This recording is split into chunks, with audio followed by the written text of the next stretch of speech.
O anime começa com um garoto chamado Arel, que está almoçando com a família. O pai dele se impressiona com o quão quieto o filho está, dizendo que não conseguiu dormir a noite inteira pensando na classe de herói que o garoto ganharia. A mãe também diz que está ansiosa, enquanto a irmã mais velha se mostra confiante de que o irmão vai superar todos os colegas. A mãe concorda, imaginando que o filho vai atrair todas as garotas com seu charme, o que deixa a irmã e preocupada que ele seja roubado. Arel, porém, é mais pé no chão que a família e pensa que vai acabar sendo apenas mais um cara comum. No mundo dele, as classes de heróis são como dons de um ser superior, dados aos jovens quando eles completam 10 anos. Essas classes permitem que se especializem em várias habilidades. Quando chega a hora da cerimônia de bênção, todos os estudantes se reúnem na escola e um padre começa com o primeiro garoto. Ele coloca a mão na testa do menino e o garoto rapidamente vê a imagem de fogo e martelos, o que confirma que ele será um ferreiro. O menino corre de volta para o pai radiante de felicidade e o padre continua com os outros estudantes. Quando é a vez de Arel, seu irmão garante que ele vai receber uma bênção especial, sem a menor dúvida. Arel caminha até o padre enquanto sua família o encoraja. As pessoas começam a cochichar com inveja sobre Arel, pensando que ele vai receber classes avançadas como os pais Para e Leão, que são a princesa da espada e o arquimago. Quando o nosso protagonista se aproxima do padre, ele fecha os olhos e se concentra, mas não consegue ver nada. O padre fica surpreso que ele não tenha nenhuma bênção e anuncia que Arel é um caso raro de herói sem classe. A família de Arel perde toda a empolgação na mesma hora, achando que foram completamente enganados e que o destino dele foi arruizado como um fracassado sem talento. No dia seguinte, Arel começa a praticar esgrima comum e os pais o tranquilizam, garantindo que não vão expulsá-lo de casa. Arel diz que está tudo bem e que simplesmente não quer ser um peso para eles, enquanto sua irmã promete continuar apoiando-o. Vendo como a família está preocupada, ele os lembra mais uma vez que sempre praticou esgrima com a mãe, então ainda pode ser útil mesmo sem ter uma classe. No entanto, ele pensa que a mãe é uma péssima professora, porque sempre o arremessa longe nos treinos com a força inacreditável dela. Depois de terminar a explicação, a mãe de Arel fica feliz que o filho seja tão esperto, enquanto o pai acha que talvez ele possa conseguir um emprego de verdade. Ao ver todos o elogiando, Arel se cansa da atenção da família e sai para treinar. Ao entrar no campo de treinamento, Arel encontra 2 alunos da classe de espadachim duelando. Enquanto lutam, os garotos percebem a presença de Arel e perguntam o que ele está fazendo ali sem uma classe. Ele responde calmamente que vai treinar igual a eles, mas os garotos dizem que estão só se divertindo com as espadas, já que não precisam treinar por causa da classe que têm. Então eles se oferecem para mostrar a Arel o quão habilidosos se tornaram com a classe e voltam a se enfrentar. Enquanto os observa, Arel nota como os movimentos deles são fluidos graças à classe de espadachim e pede para lutar contra ele. Um dos garotos ri da ousadia dele de desafiá-lo sem uma classe, mas Arel pensa que não precisa de uma. Se sentindo insultado, o garoto aceita o desafio de Arel para lhe dar uma lição. Antes de começar, o garoto pede para o protagonista se certificar de que ainda tem a bênção de proteção, que é um escudo temporário que todos recebem ao nascer e que se recarrega quando o usuário não está recebendo dano. Arel confirma que não vai perder a vida para os ataques poderosos do garoto, dizendo para ele se preparar para o duelo. Furioso com as provocações constantes, o garoto avança contra Arel e lança um corte, mas o protagonista o desvia com facilidade para a surpresa de todos. Em seguida, ele desvia de outro corte antes de travar a espada num desvio. O amigo do garoto pensa que ele está de brincadeira e diz para ele terminar o combate, mas ele responde que Arel não é tão fácil de enfrentar. Enquanto continuam trocando defesas, o garoto percebe que não consegue vencer Arel sozinho, então trapaceia e pede para o amigo se juntar a ele. O outro garoto pula nas costas de Arel, mas ele recebe o ataque e desvia, vendo como os dois começam a discutir entre si. Arel se dá conta de que a classe deles não ajuda no trabalho em equipe e avança para acabar com os dois. Os garotos o veem vindo, mas de repente ele desaparece da vista deles, aparecendo debaixo de um deles, nocauteando-o com um golpe no queixo. Quando seu parceiro cai, o outro garoto corre para atacar Arel, mas tropeça no próprio amigo, o que dá oportunidade a Arel de nocauteá-lo também. Com os dois caídos no chão, Arel anuncia calmamente que venceu a luta, mas eles ficam com raiva e reclamam que os atacou quando estavam com a guarda baixa. Ao pedir por uma revanche, Arel aceita sem problemas, mas antes de começar, um garoto atrás deles avisa para não tentarem, lembrando-os que não podem inventar desculpas esfarrapadas como essa se falharem no campo de batalha. Depois, o garoto de cabelo ruivo diz a eles que são uma vergonha para todos os espadachins. Um dos dois tenta responder, mas o amigo impede, lembrando-o do alto status do ruivo. O ruivo então se aproxima de Arel e pergunta se ele é filho da princesa da espada, Fara.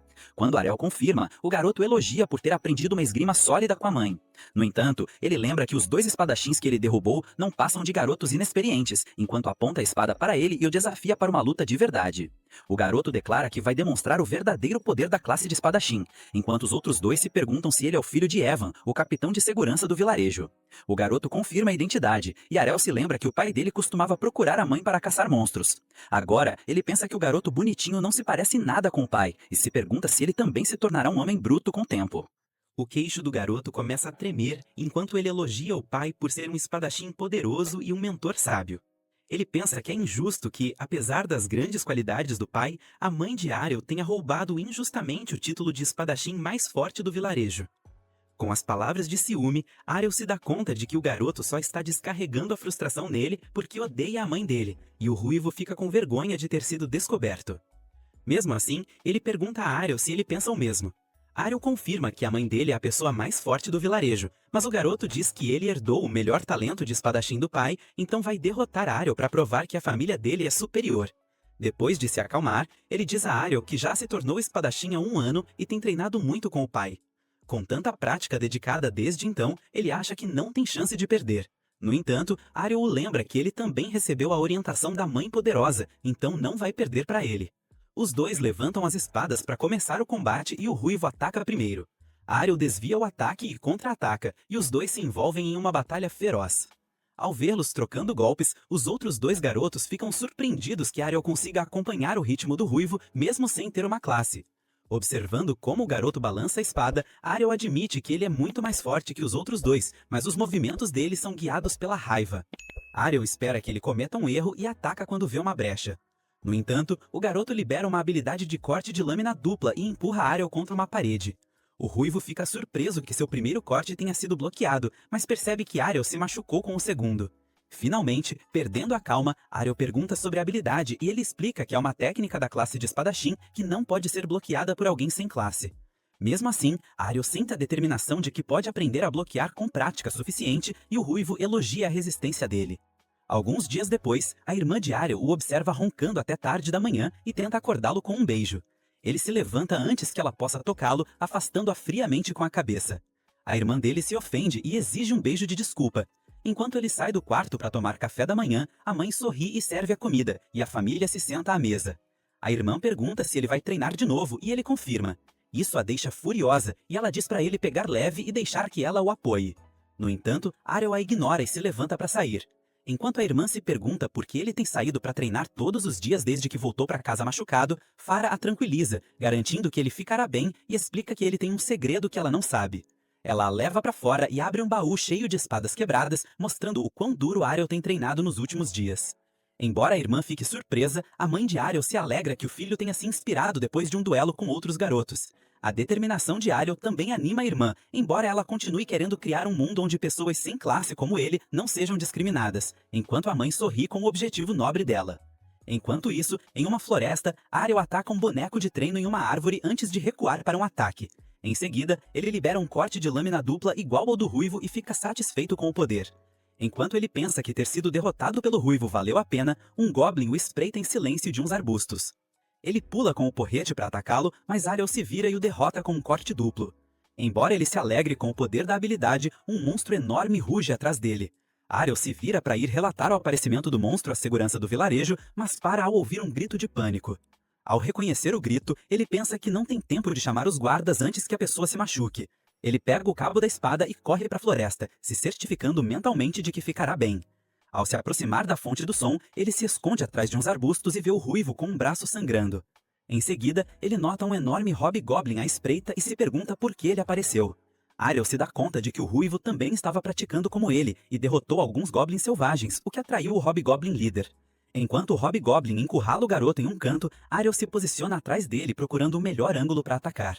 Nosso protagonista respira fundo para se preparar e o ruivo acha que é o fim dele. O hobgoblin levanta o porrete para o golpe final, mas de repente Ariel o derruba com um corte de lâmina dupla. Depois que o monstro cai no chão, Ariel pensa que finalmente dominou o jogo de pernas da técnica. O ruivo tenta andar, mas tropeça e cai nos braços de Ariel. Percebendo que o garoto perdeu a bênção de proteção, Ariel pergunta se ele tem água benta para curar os ferimentos. O garoto olha em silêncio para a garrafa quebrada no chão, então Ariel oferece a sua. Ao beber a água, os ferimentos dele somem e o ruivo fica irritado com o quão forte Ariel se tornou. Ao notar que as energias dele voltaram, ele agradece pela água antes de perguntar de novo sobre a técnica poderosa de Ariel. Nosso protagonista o lembra calmamente que é só um corte duplo, mas o garoto pergunta como ele aprendeu isso sem usar uma classe, sabendo que as pessoas comuns não podem aprender habilidades especiais. Ariel explica que levou o treinamento dele ao limite para dominá-la.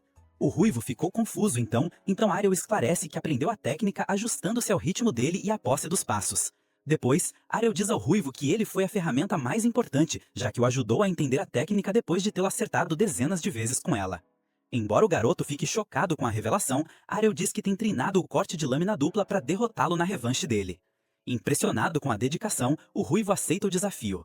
Ariel pergunta se ele tem certeza, mas o garoto responde que é o mínimo que pode fazer depois que ele o salvou e curou os ferimentos. Ariel fica surpreso que ele saiba retribuir favores e o ruivo se sente insultado pela baixa opinião dele. Logo, os dois garotos se preparam com as espadas e começam o duelo com um corte duplo ao mesmo tempo. Embora o ruivo se surpreenda que Ariel bloqueie os dois cortes, ele leva um ataque surpresa. Confuso, ele pergunta o que foi e Ariel explica que adicionou um terceiro corte. O ruivo o lembra que se chama corte duplo, mas Ariel explica que, como não recebeu uma habilidade pré-definida de uma classe, pode moldar a técnica como quiser. Ele revela que foi a primeira vez que conseguiu executar o terceiro golpe com sucesso, o que o deixa ainda mais frustrado.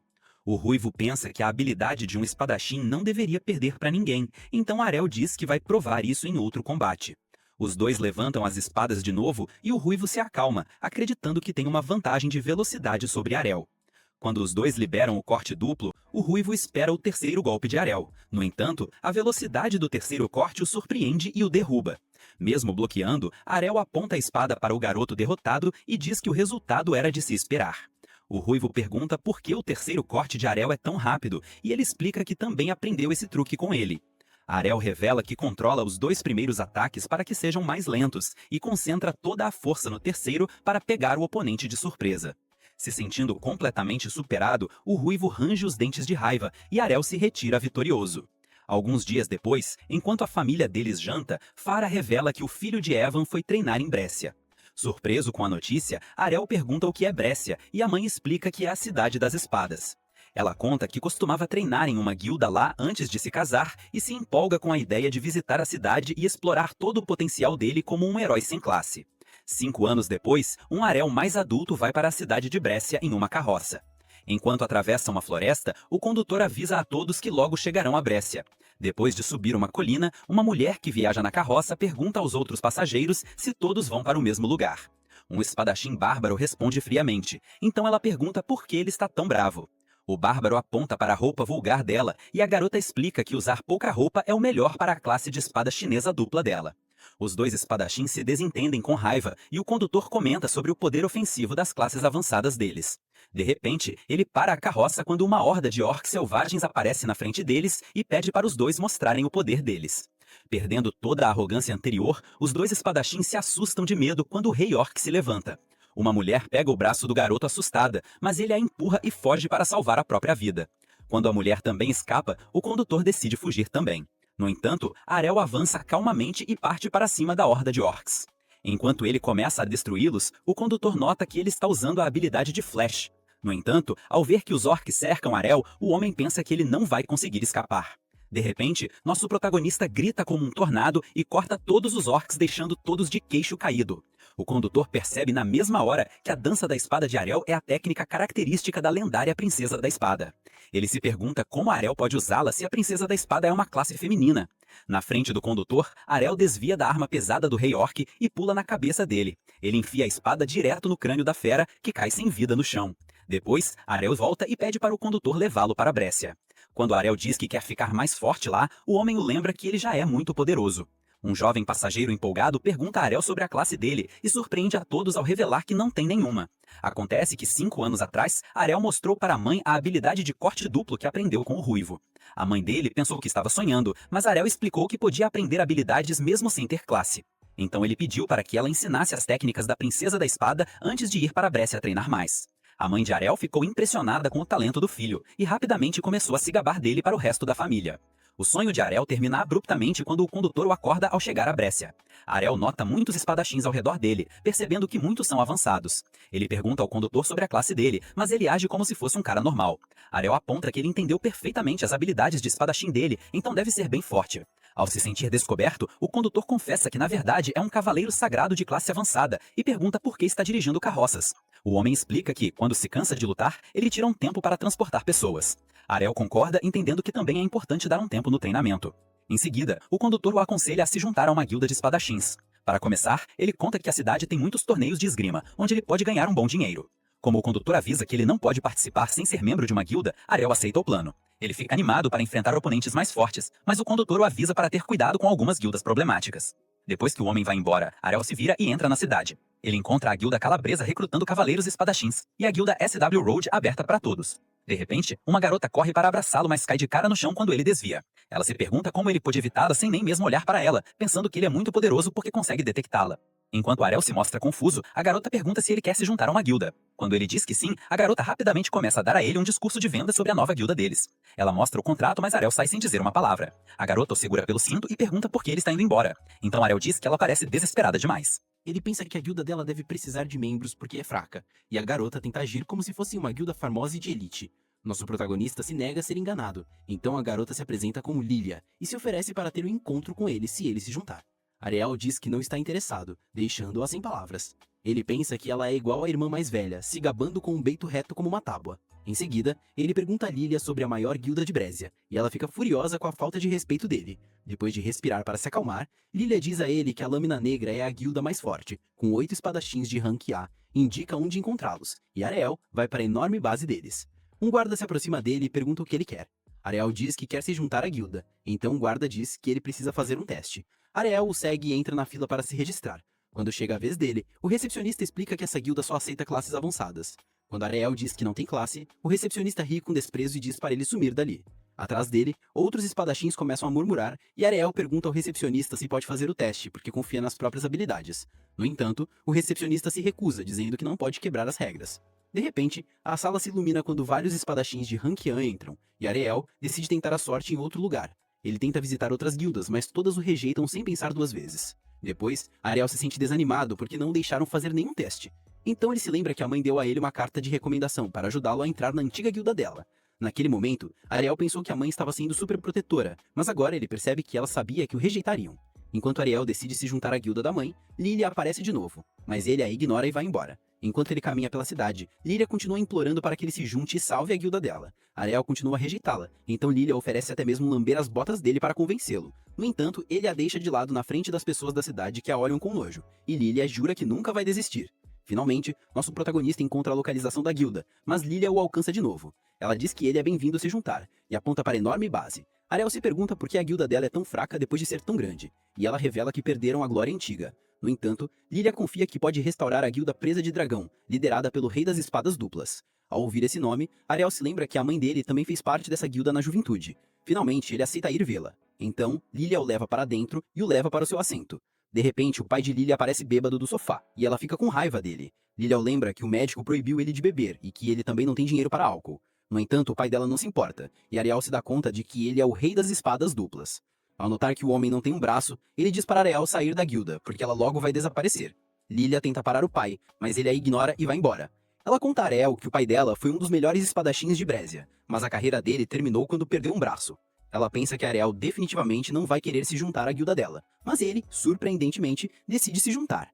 Lilia acha que está sonhando, mas Ariel revela que as outras guildas o rejeitaram. De qualquer forma, ela mostra o contrato da guilda feliz e ele se senta para assiná-lo. Quando termina, ele entrega o contrato para Lilia, que finalmente descobre que Ariel não tem classe. Lilia pensa que Ariel está tirando sarro dela, então ela mostra o certificado de classe. Analisando de perto, Lilia se levanta calmamente, saca uma espada e ameaça dar a classe de defuntos se ele não sair da guilda na mesma hora. Ele pergunta por que ela quer que ele saia, e ela grita que precisa de verdadeiros espadachins para a guilda dela. Ao lembrar de como Ariel a humilhou, Lilia fica frustrada porque foi vencida por um inútil sem classe.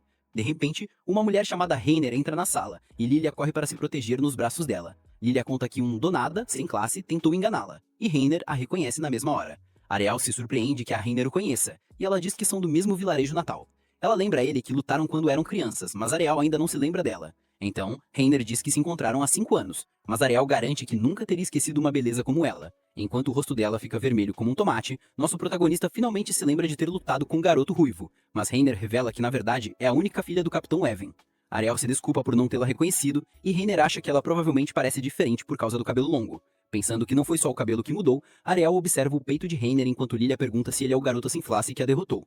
Quando Reiner confirma, Lilia fica surpresa que seja ele. Reiner garante que dessa vez não vai perder, porque ela se tornou muito mais forte. Ainda chateada com a derrota passada, ela desafia para uma revanche pelos velhos tempos. As garotas o levam para o campo de treinamento da guilda, e Lilia continua surpresa que Reiner quer enfrentar um do nada sem classe. No entanto, Reiner admite que Ariel é muito poderoso e está determinada a derrotá-lo. Assim que os dois espadachins estão no campo, Lilia age como árbitro e começa o combate. Reiner começa com um corte duplo, e Ariel acha que pode pará-lo ele facilmente. No entanto, os cortes ignoram a defesa dele e o atingem. Ele pergunta como ela conseguiu atravessá-lo, e ela joga a espada pesada no chão. Reiner explica que a espada dela é 5 vezes mais pesada que o normal, então ele não pode combater um ataque com a mesma técnica. Ao revelar que a habilidade de força bruta aumenta o poder de ataque dela, Ariel fica chocado e bloqueia o golpe. Ele elogia o progresso incrível de Reiner, enquanto ela continua a ofensiva. Ariel recua e admite que vai perder se continuar enfrentando-a de frente. Ele pergunta por que Reiner está revelando seus segredos, mas ela responde que vale a pena, contanto que consiga derrotá-lo. Então Ariel diz a ela que não pode atingi-lo nessa velocidade e ela avança para castigá-lo. Reiner desvia a espada de Ariel e ataca o corpo dele, mas ele desaparece, deixando apenas uma imagem residual. Para a surpresa de Reiner, ele aparece atrás dela e acerta o pescoço. Ela se pergunta como ele desviou do ataque, mas Ariel a lembra que era apenas uma sombra. Sabendo que a habilidade de sombra é uma técnica suprema de espadachim, Reiner fica surpresa e tenta atacá-lo de novo, mas ele desvia de tudo, dizendo que a técnica é tão simples quanto se mover muito rápido. Reiner se sente insultada pela explicação simplificada de Ariel, e ele esclarece que dominar a técnica custou muito esforço. Em seguida, ele desaparece e dá outro golpe, mas percebe que os ataques dele não danificam a barreira de proteção dela. Reiner sorri com orgulho e revela que os espadachins de poder têm defesa reforçada. Ela tenta atacá-lo de novo, mas Ariel se afasta e contra-ataca. Enquanto ele revela que aprendeu o contra-ataque com a mãe dele, Reiner cai derrotada. Ao ver a luta, Lilia fica chocada, mas declara a vitória de Ariel. Reiner se sente frustrada por ter perdido mesmo depois de ter ficado mais forte, e Ariel a elogia pelas habilidades dela. No entanto, ele diz que ele é simplesmente mais forte que ela, e Reiner começa a chorar. Lilia corre rapidamente para consolá-la com raiva porque ele a fez chorar. Nosso protagonista não entende por que ela está chorando se ele acabou de elogiá-la, e Reiner age como se não tivesse chorado antes de sair correndo de volta para a guilda. Assim que entram, ele e Lilia a ouvem lamentar por ter perdido mesmo depois de treinar por 5 anos. Depois, Lilia aceita Ariel na guilda dela. Ele nota a mudança de atitude dela, mas ela finge que sempre confiou na força dele. Ariel se lembra de como Lilia era agressiva, mas deixa pra lá e pergunta por que a guilda está em declínio. Lilia, desconfortável, confessa que estão endividados e ele pergunta quanto devem. Ela o chama para se aproximar e sussurra o número no ouvido dele, mas diz que podem pagar tudo se vencerem um próximo torneio. Lilia explica que precisam de 3 membros para participar, e Ariel pergunta por que Reiner fica em um lugar tão pobre. Lilia revela que, quando Reiner chegou a Brécia pela primeira vez, ela foi rejeitada por todas as grandes guildas. No entanto, o pai de Lilia viu potencial em Reiner e a aceitou gentilmente na Pressa de Dragão. Ariel entende que Reiner está pagando essa bondade com lealdade. Ele diz a Lilia que será fácil saldar a dívida com o torneio. No entanto, ela não se sente confiante porque eles vão enfrentar equipes inimigas de até 5 membros com apenas 3 deles. Enquanto Lilia se preocupa com os rivais poderosos que vão enfrentar, Ariel se sente animado com o desafio. Ansioso para que o torneio chegue, Ariel anuncia que lutar contra oponentes fortes é a razão pela qual ele veio para Brécia. Observando-os em segredo o tempo todo, o mestre da guilda se retira, tendo notado o grande potencial dele. No dia seguinte, Ariel acorda em um quarto estranho, mas se lembra de que agora mora na guilda Presa de Dragão. Ao sair do quarto, ele cumprimenta Lilia e Reiner Romeza. Lilia pergunta se ele dormiu bem, e Ariel diz que fazia tempo que não descansava em uma cama de verdade. Ao notar que Reiner está completamente quieta, Ariel se pergunta se ela ainda está chateada com a derrota. Lilia o interrompe, dizendo que eles finalmente são elegíveis para o torneio da guilda. Empolgada, ela anuncia que a Presa de Dragão está inscrita e pronta para a batalha. Curioso, Ariel pergunta se o dinheiro do prêmio será suficiente para cobrir a dívida. Lilia confirma e explica as regras da competição. Ao revelar que eles devem eliminar todos os membros das guildas inimigas para vencer, Reiner se preocupa porque eles podem enfrentar uma competição difícil com desvantagem numérica. No entanto, Lilia se mostra otimista, já que há poucas chances de encontrarem espadachins de rank A. Feliz por terem 2 espadachins de rank B na equipe, Ariel fica confuso com o sistema de ranks. Rainer zomba de Arel por ser tão ignorante, e Lilia explica que os ranks dos espadachins vão de D a A, de acordo com a força deles. Ela também revela que há apenas 20 espadachins de rank A em Brésia, e que tanto Rainer quanto ela são de rank B. Embora Arel tenha derrotado Rainer, Lilia não suspeita que ele seja de rank A por causa da enorme diferença de poder entre os dois ranks. De repente, ela se lembra que os confrontos do torneio estão prestes a ser anunciados e sai para conferir.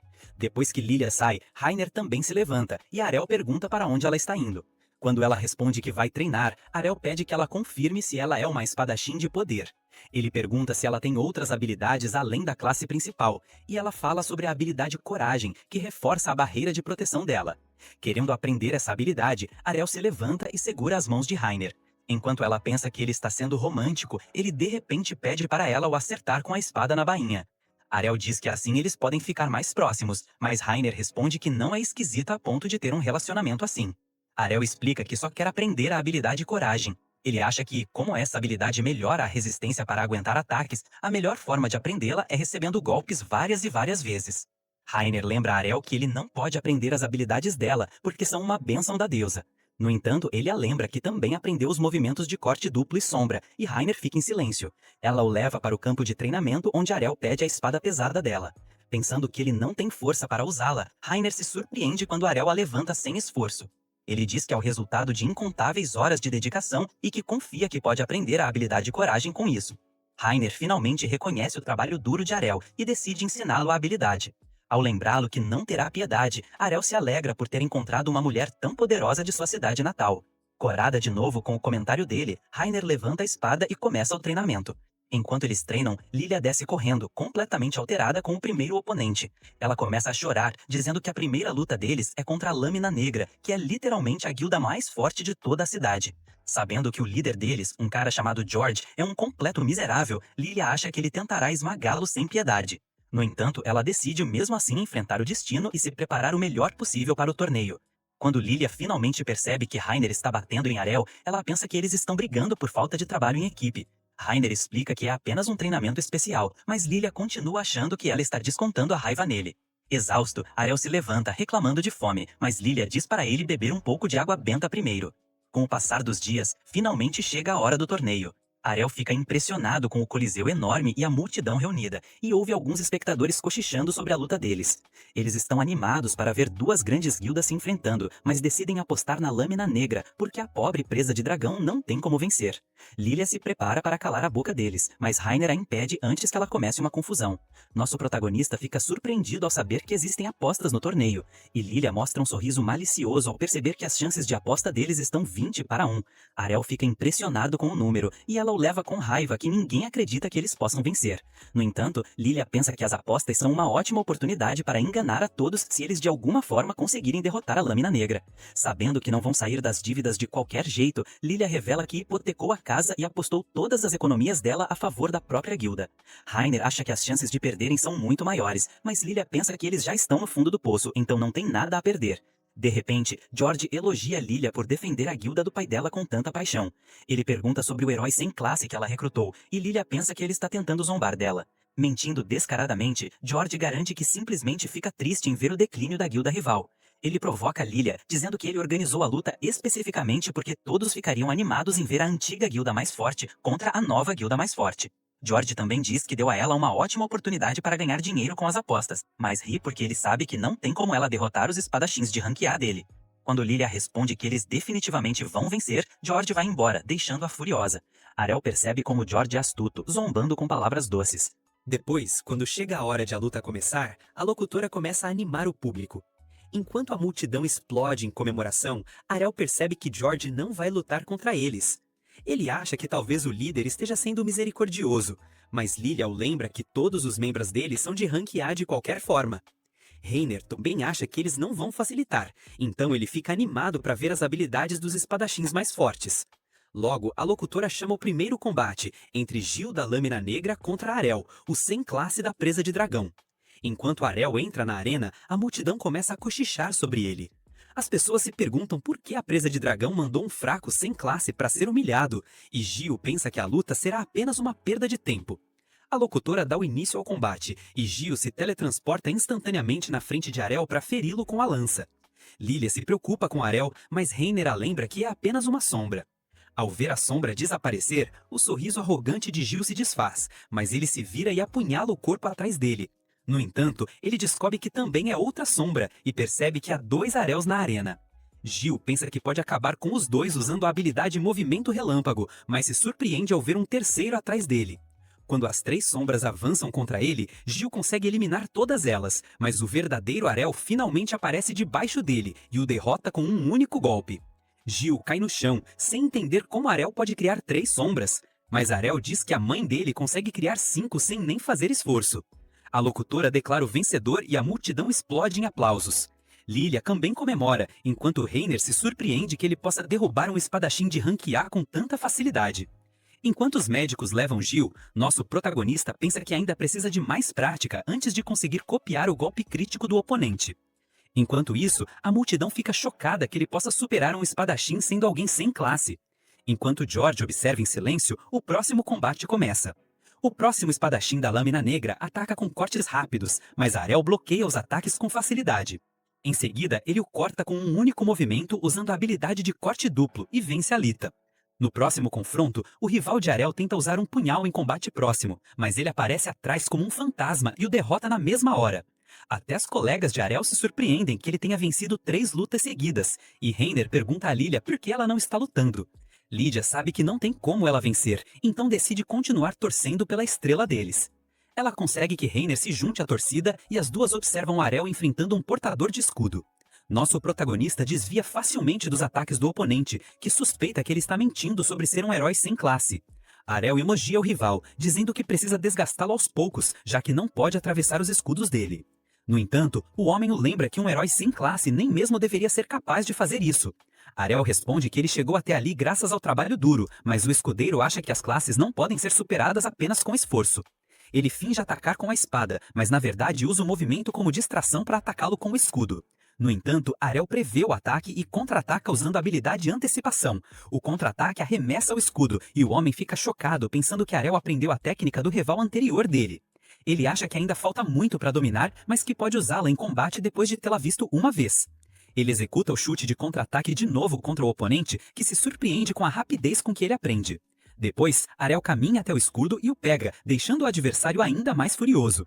O homem avança contra ele para castigá-lo, mas ele desvia com facilidade e o derrota usando contra-ataque com o mesmo escudo.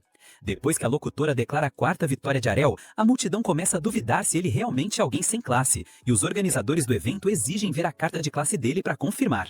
Arel aceita mostrar, então a locutora pega a carta de classe, a coloca na esfera de cristal e todos ficam em silêncio assim que ela confirma que é legítima. George começa a sentir a pressão da derrota, enquanto até Reiner começa a acreditar que eles podem vencer a luta. Lilia se sente frustrada porque não sabia de toda a força de Arel antes. Se soubesse, teria vendido as relíquias da família para apostar ainda mais dinheiro a favor deles. Reiner admite que não esperava que ele tivesse crescido tanto e se pergunta como Arel treinou durante os últimos 5 anos.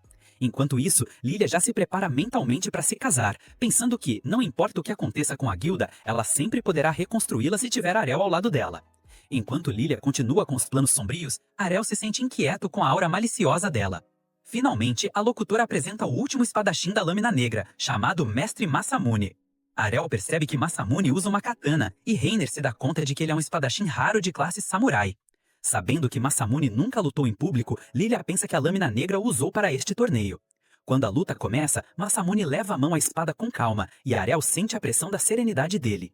Ao notar a hesitação de Arel, Masamune sorri e confirma que está pronto para que ele se aproxime e use a técnica definitiva. Ao ouvir a provocação, nosso protagonista começa a caminhar em direção a Masamune, que se surpreende.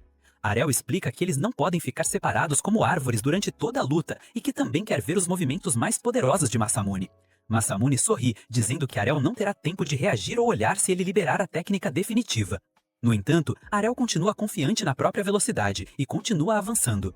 Ele percebe que a espada de Masamune continua na bainha e se pergunta se ele lançará o ataque final com um único corte. Arel pensa em usar as sombras, mas decide não fazer isso porque Masamune está concentrado demais para ser enganado. Ele para bem na frente do oponente, sabendo que um único golpe decidirá a luta. Ambos prendem a respiração e quando Arel dá o último passo, Masamune ataca na mesma hora com um movimento relâmpago. No entanto, Arel desaparece bem na frente dele e Masamune se surpreende porque ele se moveu tão rápido com o corpo de verdade. Atrás dele, Arel elogia a velocidade, mas diz que a pessoa que o treinou é muito mais rápida. Então, ele libera a habilidade Tempestade Perfuradora, que supera Masamune e o derruba no chão. Reiner e Lilia ficam chocadas ao reconhecer a técnica final da Princesa da Espada, enquanto a multidão não consegue acreditar que ele venceu. A locutora confirma a vitória e todos começam a gritar com a Lâmina Negra por terem perdido dinheiro nas apostas. As duas colegas de Arel comemoram o triunfo e Lilia tenta abraçá-lo quando ele volta. Ele a evita e a deixa cair, explicando que foi só um reflexo para se proteger, como quando ele desviava dos golpes da irmã mais velha. Lilia se anima na mesma hora ao pensar em todo o dinheiro e Arel percebe Reiner com os braços abertos. Ela percebe a pose constrangedora e fica corada, mas Arel diz que gostaria de abraçá-la sem a armadura. Lilia se oferece para realizar o desejo dele, mas ele a evita de novo e a deixa cair outra vez, enquanto George range os dentes, se preparando para vingar a derrota humilhante. Naquela noite, quando voltaram para a casa da guilda, eles imediatamente começaram a comemorar com bebidas para todos os lados. O Prota ainda estava chocado com o fato de Alaula ter idade para beber, mas ela alegou que é uma mulher adulta. Mesmo parecendo um pouco pequena, ela ainda não consegue acreditar que o Prota derrotou sozinho 5 espadachins ranqueados da melhor guilda do país. Ela decide que deve tentar conquistá-lo, pois ele é a passagem dela para sair da pobreza e da obscuridade. Ela tenta pedir sua mão em casamento, alegando que pode satisfazer todos os seus desejos, mas o Prota é um verdadeiro Sigma e a rejeita na hora, dizendo que prefere alguém como Rai. Isso imediatamente faz Rai corar. Ela se levanta do assento, gritando com o Prota para parar de falar assim, só porque ele quer dispensar a Laulin. Mas o Prota estava falando sério. Ele pergunta por que ela pensaria que ele está zombando dela, e ela responde que quando eram jovens, ele a chamou de homem durante a luta de espadas. Ela afirma que todos que a conheceram disseram que ela não tem encantos femininos, mas o Prota consegue ver 2 grandes encantos femininos bem ali na frente dele, e discorda. A Laulin percebe que Rai não tem absolutamente nenhuma ideia de qual é sua maior força, e como exatamente ela poderia usá-la. Então ela realmente não precisa se preocupar com Rai. Com isso, ela começa a esfregar as pernas do Prota, alegando que ele deve estar cansado de toda a luta durante o dia e o manda encontrá-la no quarto. Rai fica imediatamente envergonhada, dizendo a Laulin para parar de falar coisas estranhas, mas a Laulin sorri levemente, dizendo que ela apenas vai dar a ele uma merecida massagem, após um dia cansativo. Para sua surpresa, porém, o Prota responde que prefere uma massagem de Rai. A ideia dele de massagem era ser espancado por Rai na área de treinamento, enquanto ele tenta dominar a magia de reforço que Rai usa tão facilmente, graças à sua classe e habilidades.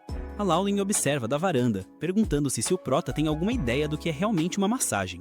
A confusão constante acaba acordando o pai da Laulin, que desce para a área de treinamento completamente de ressaca, reclamando do barulho, alegando que eles não precisam desabafar a frustração de perder o torneio mesmo antes de começar, no meio da noite. Laulin, no entanto, lhe diz que eles de fato venceram a partida, que foi contra a melhor guilda atual.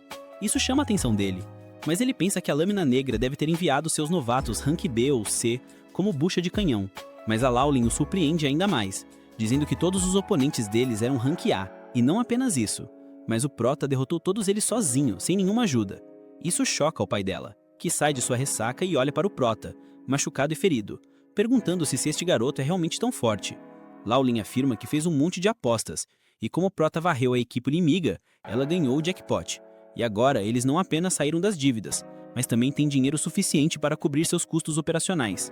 O pai dela, no entanto, não está tão otimista, alegando que se por algum acaso este garoto for realmente tão forte, ele logo será caçado por guildas maiores, mais influentes e mais ricas, então ela não deveria criar expectativas. Laulin diz para que ele não se preocupar com isso, já que ela logo vai se casar com o Prota, o que significa que eles estarão ligados para a vida. O Prota anuncia que não fará nada parecido, mas logo volta sua atenção para o pai dela, dizendo que a Laulin pode ser uma cabeça dura, mas pelo menos ela não é um perdedor que desiste de tudo. Isso foi uma clara provocação ao pai da Laulin, que o olha perigosamente, mas o Prota não entende a indireta, e continua, dizendo que ele deveria parar com sua atitude de lamentação e começar a agir mais de acordo com a sua idade, já que ele ainda tem um braço e pode usar uma espada nessa mão. Isso irrita o pai dela, que imediatamente agarra o Prota pela gola, mandando-o evitar falar sobre assuntos sobre os quais ele não tem ideia. Ele diz ao Prota que um espadachim de empunhadura dupla que não consegue empunhar 2 espadas é apenas um desperdício de oxigênio. O Prota afirma que não concorda, já que ele próprio é um espadachim sem classe que ainda está competindo e tentando crescer neste mundo. Com isso, o pai dela o empurra e volta para cima. Laulin e Mihai imediatamente vão para o lado do Prota, perguntando se ele está bem. E Laulin se desculpa pelo comportamento do pai, ao invés disso agradecer ao Prota por falar o que pensava. O Prota diz que mesmo depois de perder o braço, estar acabado por tanto tempo, o pai dela ainda é incrivelmente forte, e é um desperdício que ele esteja se recusando a usar sua força e experiência incríveis. Ele pensa em si mesmo sobre todas as habilidades legais que ele poderia aprender com o espadachim de empunhadura dupla, e promete a si mesmo que motivará o pai de Laulin a pegar a espada novamente. Laulin escuta sobre sua intenção de aprender novas habilidades, e sugere que ele vá a algumas das masmorras perto da cidade. O Prota não sabe nada sobre masmorras, então Riley diz que masmorras são cavernas anteterradas, onde monstros nasciam pelas milhares, e todo lugar está cheio de armadilhas, tornando um dos melhores lugares para aprender novas habilidades e subir de nível com mais experiência de batalha na vida real, que os ajudaria durante a Copa Deus da Espada. O Prota não tem ideia do que ela está falando. Então, ela explica que a cidade, todos os anos, organiza um torneio onde os melhores espadachins do país participam para mostrar suas habilidades e provar que são o melhor espadachim do país. Lowly imediatamente pega um formulário e diz ao Prota para preenchê-lo se quiser participar. Mas, para o horror de Rai, ele o rasga bem na frente delas. Rai fica confusa e pergunta se ele não quer participar do concurso, mas o Prota responde que a Lowly estava tentando enganá-lo, dando-lhe uma certidão de casamento para assinar em vez do formulário. A Lowly ri, dizendo que estava apenas testando as águas, mas o Prota está farto de ser um bom moço e a agarra em um mata-leão para lhe ensinar uma lição. Na manhã seguinte, o Prota acorda e encontra a Lowly tentando assediá-lo, mas ele desvia dela e a amarra na cama antes de sair. Mais tarde naquele dia, todos vão juntos para as masmorras, onde Lowly explica que todos ficam nos círculos de teletransporte, através dos quais podem se teletransportar para o nível da masmorra que desejam, mas você só pode ir para os níveis em que esteve antes. Lowly afirma que atingiu o nível 12, enquanto Rai atingiu o 14. O Prota imediatamente decide ir com Rai para o 14º nível, mas a Lowly afirma que não funciona assim e ele precisa estar fisicamente presente no nível para poder ir para lá novamente. Isso foi um balde de água fria, já que o Prota queria lutar contra os monstros mais fortes que pudesse encontrar desde o início, mas a Lowly lhe diz para não se preocupar, pois ela conhece uma rota muito curta que os levará rapidamente aos andares inferiores. Eles concordam com um plano, mas a Lowly tenta ficar sozinha com o Prota, dizendo que Rai pode continuar sua corrida no nível 14, já que o Prota não precisaria de 2 guias, e começa a arrastá-lo. Mas o Prota não é tão facilmente manipulado, e pede a Rai para ir com eles.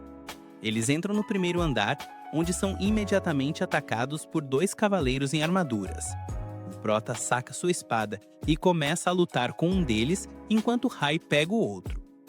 Ele fica surpreso ao notar que, mesmo tendo armaduras pesadas, o cavaleiro se move com agilidade incrível, mas não é nada que ele não possa lidar. Então, ele usa seu passo rápido e corta a cabeça do cavaleiro, apenas para perceber que toda a armadura está vazia e está sendo alimentada pela mana da própria masmorra. O cavaleiro começa a se mover novamente, mesmo sem cabeça, e Rai afirma que eles não têm fraqueza real e também não sentem dor. Então o Prota decide mirar nas pernas, o que funciona perfeitamente, já que os cavaleiros mágicos colapsam no chão. Rai também lida com o oponente dela, dizendo que eles logo se regenerarão, então precisam seguir em frente. Antes de avançar mais, porém, o Prota pergunta a Lowly qual é a classe dela, e ela afirma com muito orgulho que é uma esgrimista e promete ensiná-lo o que ele quiser na área de treinamento ou na cama. Mas o Prota rejeita mais uma vez e segue em frente. Antes de entrar no segundo andar, porém, eles ouvem gritos de socorro vindo da porta, e quando se aproximam, encontram um homem coberto de sangue ajoelhado no chão e implorando por ajuda. Rai sugere levá-lo para a superfície, mas ele promete que o homem se recusa, alegando que seus amigos ainda estão lá dentro, ficaram gravemente feridos por uma armadilha. Ele implora que eles ajudem a resgatar seus amigos, mas a Lowly imediatamente vai ao ponto, pedindo dinheiro em troca de ajuda. Para sua surpresa, o homem até lhe paga uma boa quantia com o dinheiro que ganhou apostando, mas o Prota sente algo errado. Enquanto caminha atrás do homem, ele nota que sempre que perde sangue assim, não consegue nem se sentar sozinho sem água benta, muito menos caminhar até uma sala perigosa. Ele percebe que o sangue e os ferimentos são completamente falsos, mas decide guardar essa informação para si, apenas porque acha que isso pode levar a algo interessante e divertido. O homem os leva a uma sala secreta, onde encontram um rastro de sangue e uma poça no centro com uma única moeda de ouro. A visão da moeda atrai imediatamente a Lowly, que vai pegá-la quando um círculo de teletransporte aparece debaixo deles. Rai percebe que isso foi uma armação, enquanto o homem sorri para eles, alegando que foi bem pago para fazer um trabalho tão fácil. Mas, para sua surpresa, o círculo mágico transportou ele junto com os outros. Todos eles emergem em um andar que nem Rai viu, o que significa que é ainda mais baixo do que o 14º andar, mas ainda sem sinais de inimigos fortes. O cara que fingiu estar enfermado ficou tremendo de medo, gaguejando que este supostamente é o andar mais baixo da masmorra, onde o avançado deus da espada pode ser encontrado. De repente, um cavaleiro com armadura encontada com arco-íris aparece na frente deles. Mas a Lowly se recusa em acreditar na história da classe deus da espada, que todos pensavam que ser apenas um mito. O Prota, porém, percebe o problema em que eles estão e imediatamente empurra Lowly para baixo, enquanto o deus da espada envia um golpe aéreo tão forte que quebra as paredes da masmorra. Sem perder tempo, o deus da espada ataca o Prota, que mal consegue levantar a espada a tempo, bloqueando o ataque. Mesmo sendo empurrado contra a parede, ele percebe que sobreviveu a isso só por causa do treinamento de magia de reforço que recebeu de Rai. Ele tenta revidar um ataque, mas o cavaleiro é extremamente rápido e usa todos os movimentos avançados para recuar. Com isso, ele sorri, dizendo que esta é uma boa oportunidade para se testar. Isso choca completamente seu grupo, enquanto ele usa a mesma técnica de passo divino para diminuir a distância e ataca, atingindo o cavaleiro com uma barragem de golpes que são bloqueadas. O cavaleiro é forçado a recuar, mas usa uma habilidade que faz a gravidade na sala aumentar, forçando os outros a irem para o chão. Mas o Prota mantém facilmente sua postura, já que ele enfrentou a mesma coisa antes, quando era mais jovem. Treinando contra a mãe, ele usou toda a sua força naquela época, apenas para conseguir ficar em pé. Então, quando a mãe dele atacou, ele não conseguiu fazer nada. Mas desta vez é diferente. Ele usa a moada de ouro para anular o ataque, o que cria uma pequena abertura. E o Prota usa em todo o seu potencial. Usando uma das suas habilidades mais fortes, chamada Quebra Infinita, o cavaleiro se estilhaça em pedaços após aquele ataque, chocando todos os presentes na sala. Ele recupera as suas forças com um pouco de água benta, e em seguida todos eles saem em segurança da masmorra, através do feitiço de teletransporte. De volta ao bar, Rods estava bebendo novamente quando escuta uma conversa entre 3 jovens idiotas, falando sobre como eles prenderam os novos membros da guilda presa do dragão em uma armadilha, e que eles provavelmente nunca mais voltarão. Rod se aproxima deles e quebra a mesa com um único soco, ordenando que revelem tudo o que sabem. Mas ele é interrompido por Jorg, que o chama de bêbado inútil. Rod percebe imediatamente que isso deve ter sido armado por Jorg, e o que significa que as chances de sobrevivência de sua filha são mínimas. Completamente arrasado, ele avança em direção a Jorg, mas é empurrado de lado como um camponês, enquanto se ajoelha no chão, desejando poder salvar sua garotinha. Mais uma voz repentina vinda da porta chama sua atenção, e ele se vira para ver Lowly, junto com Prota e Rai, entrando na taverna, falando sobre como estão famintas. Lowly nota o pai e o feio Jorg, mas fica surpresa quando Rod a abraça com força, agradecendo a Deus por garantir que sua filha estivesse segura. Rai confronta Jorg, dizendo que eles obtiveram todas as informações do capanga dele, que confessou que tudo foi um plano de Jorg. Mas, assim como qualquer político, ele se recusa a admitir, alegando que todos são responsáveis pela própria segurança nas masmorras. E o Prota acha que é um ponto válido. Rod diz a Jorg que ele não vai se safar dessa, mas Jorg simplesmente o chama de bêbado, lixo acabado, e sai da sala enquanto o Prota se pergunta com que novos truques terá que lidar agora. No dia seguinte, para seu horror, ela cai na mesma chave que Arrow, o que já acaba com o ânimo dela. Isso porque significa que ela não tem absolutamente nenhuma chance de vencer as preliminares e realmente representar sua guilda no torneio principal. Arrow está meio confuso sobre o conceito de preliminares. Então, reexplica que, como o torneio do Deus da Espada inspira e atrai uma quantidade enorme de espadachins aspirantes, é quase impossível aceitar todos no torneio principal. Por isso, a cidade organiza as preliminares com chaves diferentes baseadas em um lançamento de dados. É pura sorte que enfrenta quem na chave, e o vencedor de cada chave ganha um ingresso direto para o torneio principal. Arrow pega o pergaminho que Rai estava lendo e nota que ele está em um grupo diferente do dela. Ela agradece aos céus por isso, já que não teria a menor chance contra Arrow. Enfim, ela começa a rezar para o deus para ajudá-la a passar das preliminares sem muitos problemas. Enquanto Arrow tira sarro dela por ter problemas com o pai, Lowly os interrompe, exigindo que voltem para os calabouços para treinar. Mas Arrow já está entediado demais com os calabouços e só quer dar um fora. Lowly, no entanto, tenta se fazer de fofa, dizendo que precisa de um homem forte para defendê-la caso as coisas deem errado. May percebe como Lowly é patética e planeja ensiná-la 1 ou 2 lições sobre ser independente. Mas, antes que pudessem sair, Rod aparece na sala, agindo de forma um tanto dramática ao agarrar sua filha, dizendo para ela ter muito cuidado, pois nunca se sabe quando Georg vai decidir atacar novamente. Lowly pode ver o medo nos olhos do pai, então ela concordou solenemente em ir com calma antes de sair. Rod se vira e encontra Arrow o julgando em silêncio. Rod, no entanto, afirma que ainda tem tempo para se recompor e ser um pai mais protetor para sua filha. Arrow, por sua vez, apenas sorri, alegando que nunca é tarde demais para ser uma pessoa legal, e vai embora. Passam-se algumas semanas, e finalmente chega o dia das preliminares. As lutas começam com a plateia vibrando das muralhas, enquanto os lutadores se enfrentam em um turbilhão de faíscas e golpes de espada. Lentamente, mas com certeza, o grupo começa a diminuir à medida que as pessoas são eliminadas. Até Lowly perde sua luta antes mesmo de encontrar Arrow.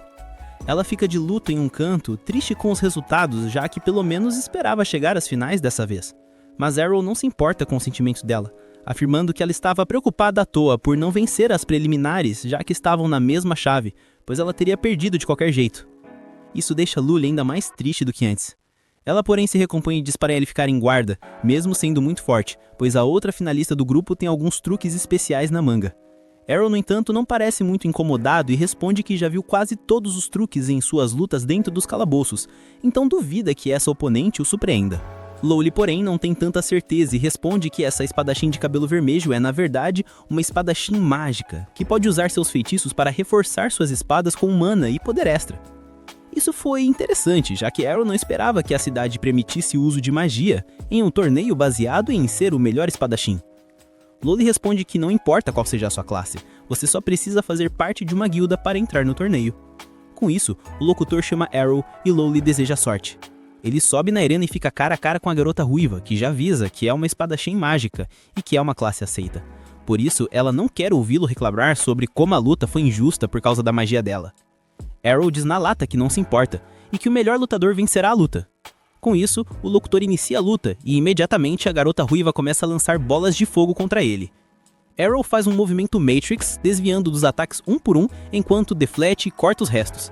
A espadachim mágica, no entanto, parece ter uma fonte infinita de mana enquanto continua seu ataque.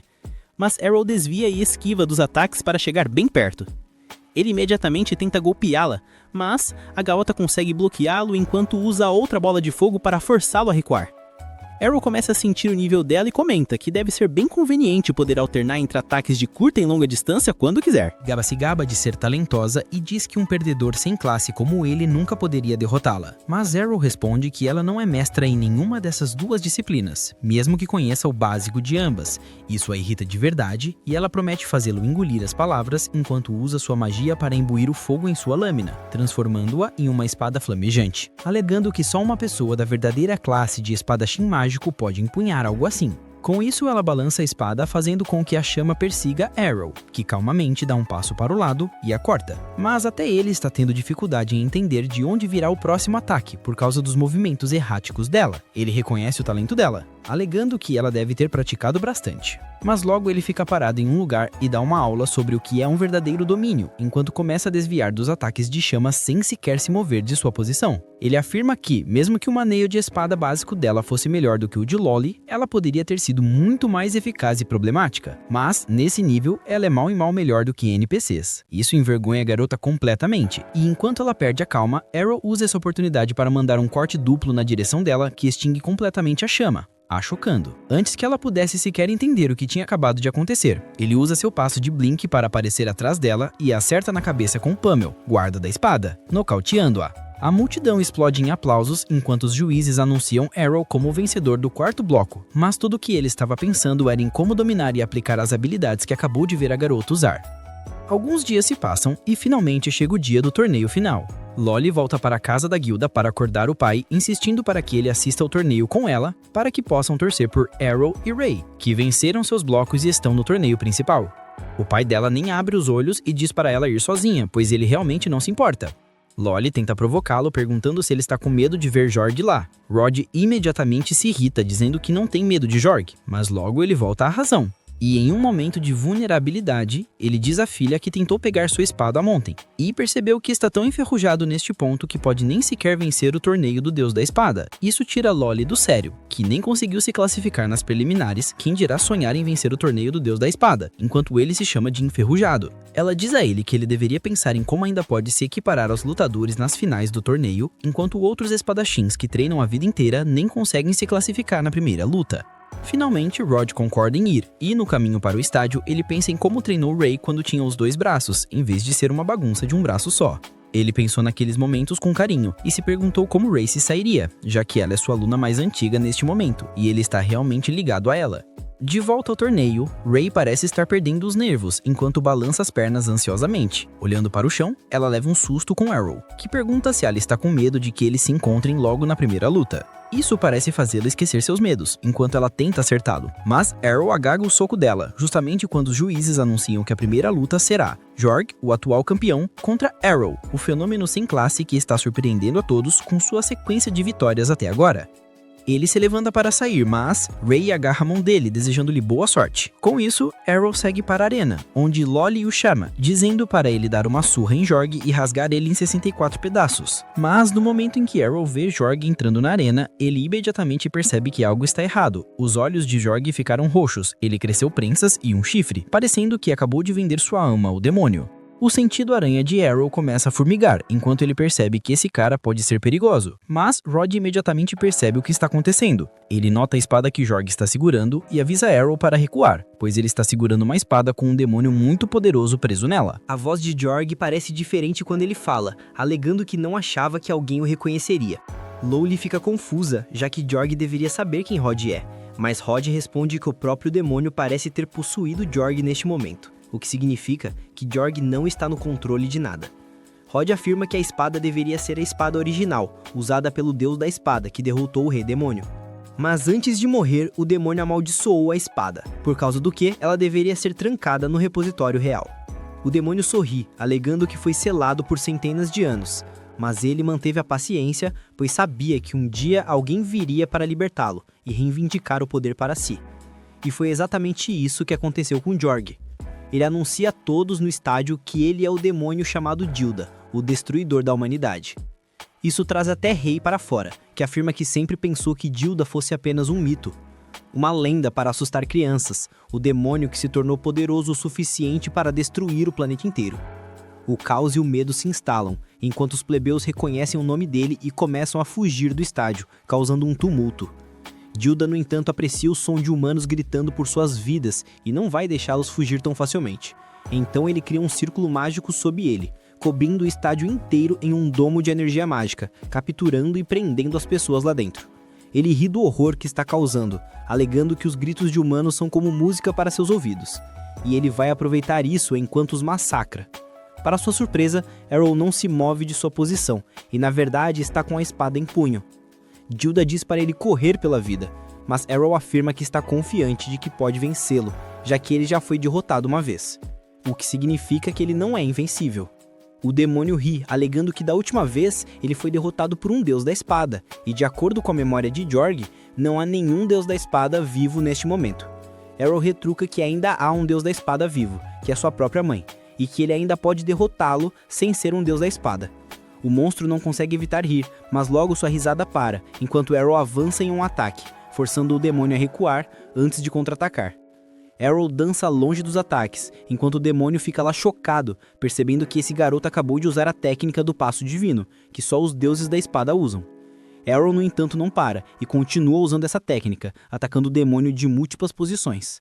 Mas o demônio simplesmente sorri, alegando que Arrow esqueceu que ele está no corpo de um imperador da espada, o que significa que os ataques de Arrow não estão causando muito dano. Com isso, o demônio salta e atinge Arrow no ombro, esmagando-o no chão, pensando que o garoto está acabado. Ele fica chocado, no entanto, quando a poeira baixa, já que Arrow parece ter absorvido o ataque sem muito dano, graças ao seu treinamento com Ray. Isso balança Dilda um pouco, que parte para um ataque, mas Arrow calmamente o afasta antes de contra-atacar com seu próprio ataque quebra infinita, cortando e retalhando o demônio de múltiplas direções, sobrecarregando-o completamente em uma chuva de ataques. Isso desencadeia o trauma de Dilda, que não tem dúvidas de que Arrow está usando todos os ataques de um deus da espada, mas ele não consegue acreditar que um mero garoto possa ser um espadachim desse nível.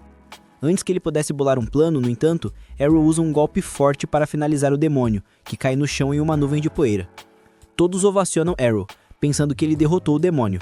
Mas Gilda não estava morto ainda, já que seu corpo real era a espada e todo o dano causado ao corpo de Jorg. Ele rapidamente começa a procurar por um novo hospedeiro e imediatamente salta em direção a Rod. Arrow consegue afastar Ray do caminho, enquanto Rod pula na frente de Lowly para protegê-la. Quando a poeira baixa, no entanto, Rod está lá com a espada demoníaca na mão e agarra Lowly, colocando a lâmina em sua garganta. Arrow se amaldiçoa por não ter percebido que precisava atacar a espada e não o corpo de Jorg para derrotá-lo. Mas agora é tarde demais. Ele diz a Arrow que se ele se mover um único centímetro, Lowly está morta. Mas Arrow se move livremente, dizendo que ele não pode matar Lowly. Ray não sabe porque ele está provocando um demônio literal. Mas quando Gilda tenta matar o Lowly, a mão se recusa a se mover. Arrow afirma que Rhodes é muito mais forte do que Jorg jamais foi, então possuí-lo não seria tão fácil.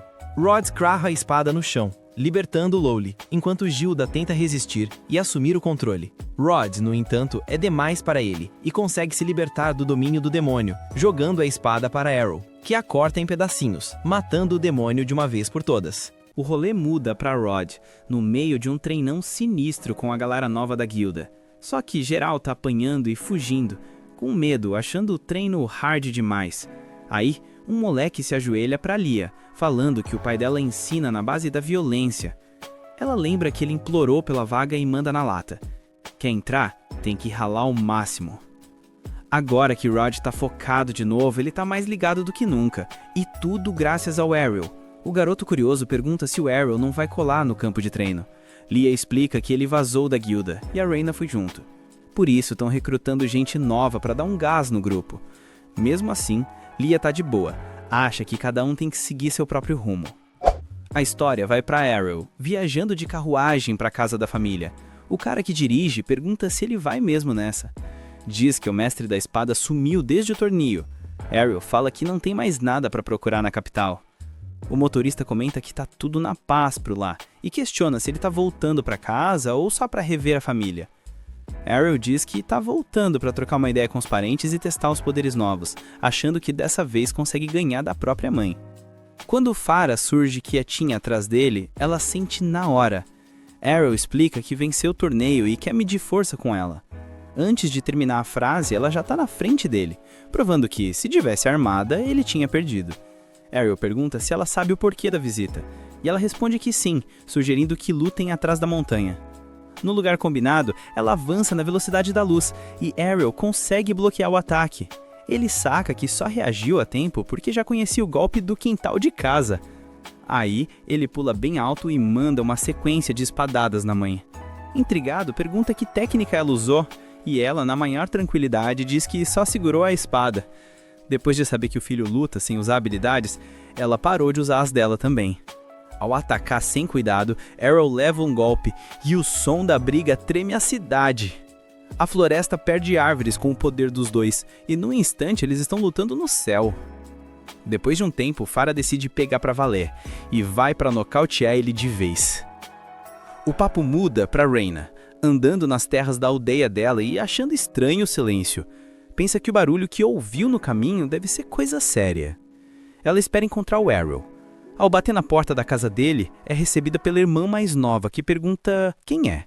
Reyna diz que é amiga do Arrow e veio bater um papo. A garota olha de cima a baixo e, incomodada com o corpo dela, solta que não quer papo com vaca leiteira e tenta fechar a porta. Reyna impede, e logo Farah aparece com Arrow, pedindo para a filha tratar os convidados com respeito. Quando ela pergunta quem ganhou, Arrow fala que, graças à resistência, ele derrotou a mãe, mas que nos velhos tempos ela teria ganhado fácil. Por isso, não vai comemorar.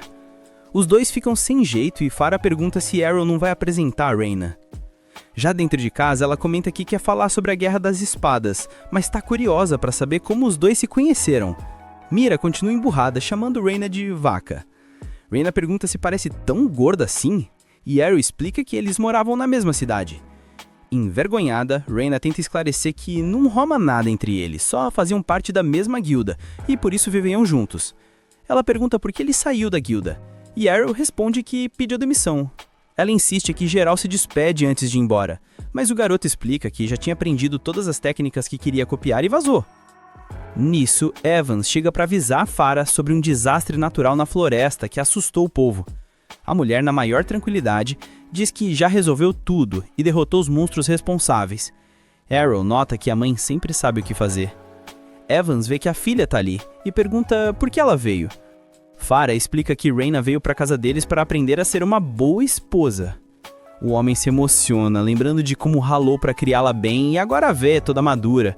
Reyna tenta dizer que só quer melhorar como espadachim, mas ninguém escuta e o pai continua comovido porque acha que ela quer aprender as tarefas de casa. Antes que ela possa explicar de novo, ele se despede porque precisa trabalhar, só pedindo que ela dê o máximo. Em seguida, Arrow vai falar com o pai, que está cercado de livros e símbolos mágicos. O homem afirma que está quase conseguindo uma grande descoberta, um feitiço especial. Arrow pergunta se pode aprender magia, mas o pai lamenta e diz que não vai rolar. A cena muda para Reyna, tentando cozinhar com Farah, mas segura a faca toda errada e quebra a mesa com a força. Pede desculpa, dizendo que só quer aprender a lutar com espadas. Farah explica que só isso não basta. Um espadachim de verdade une técnica e corpo, e isso inclui prestar atenção no dia a dia. Reyna promete continuar o treino, deixando Farah feliz, quase como se tivesse ganhado outra filha. Ela então lembra que o Arrow tinha uma irmã mais velha, que foi para a cidade em busca de um futuro melhor, para que o irmão não precisasse viver preso a uma sala de aula.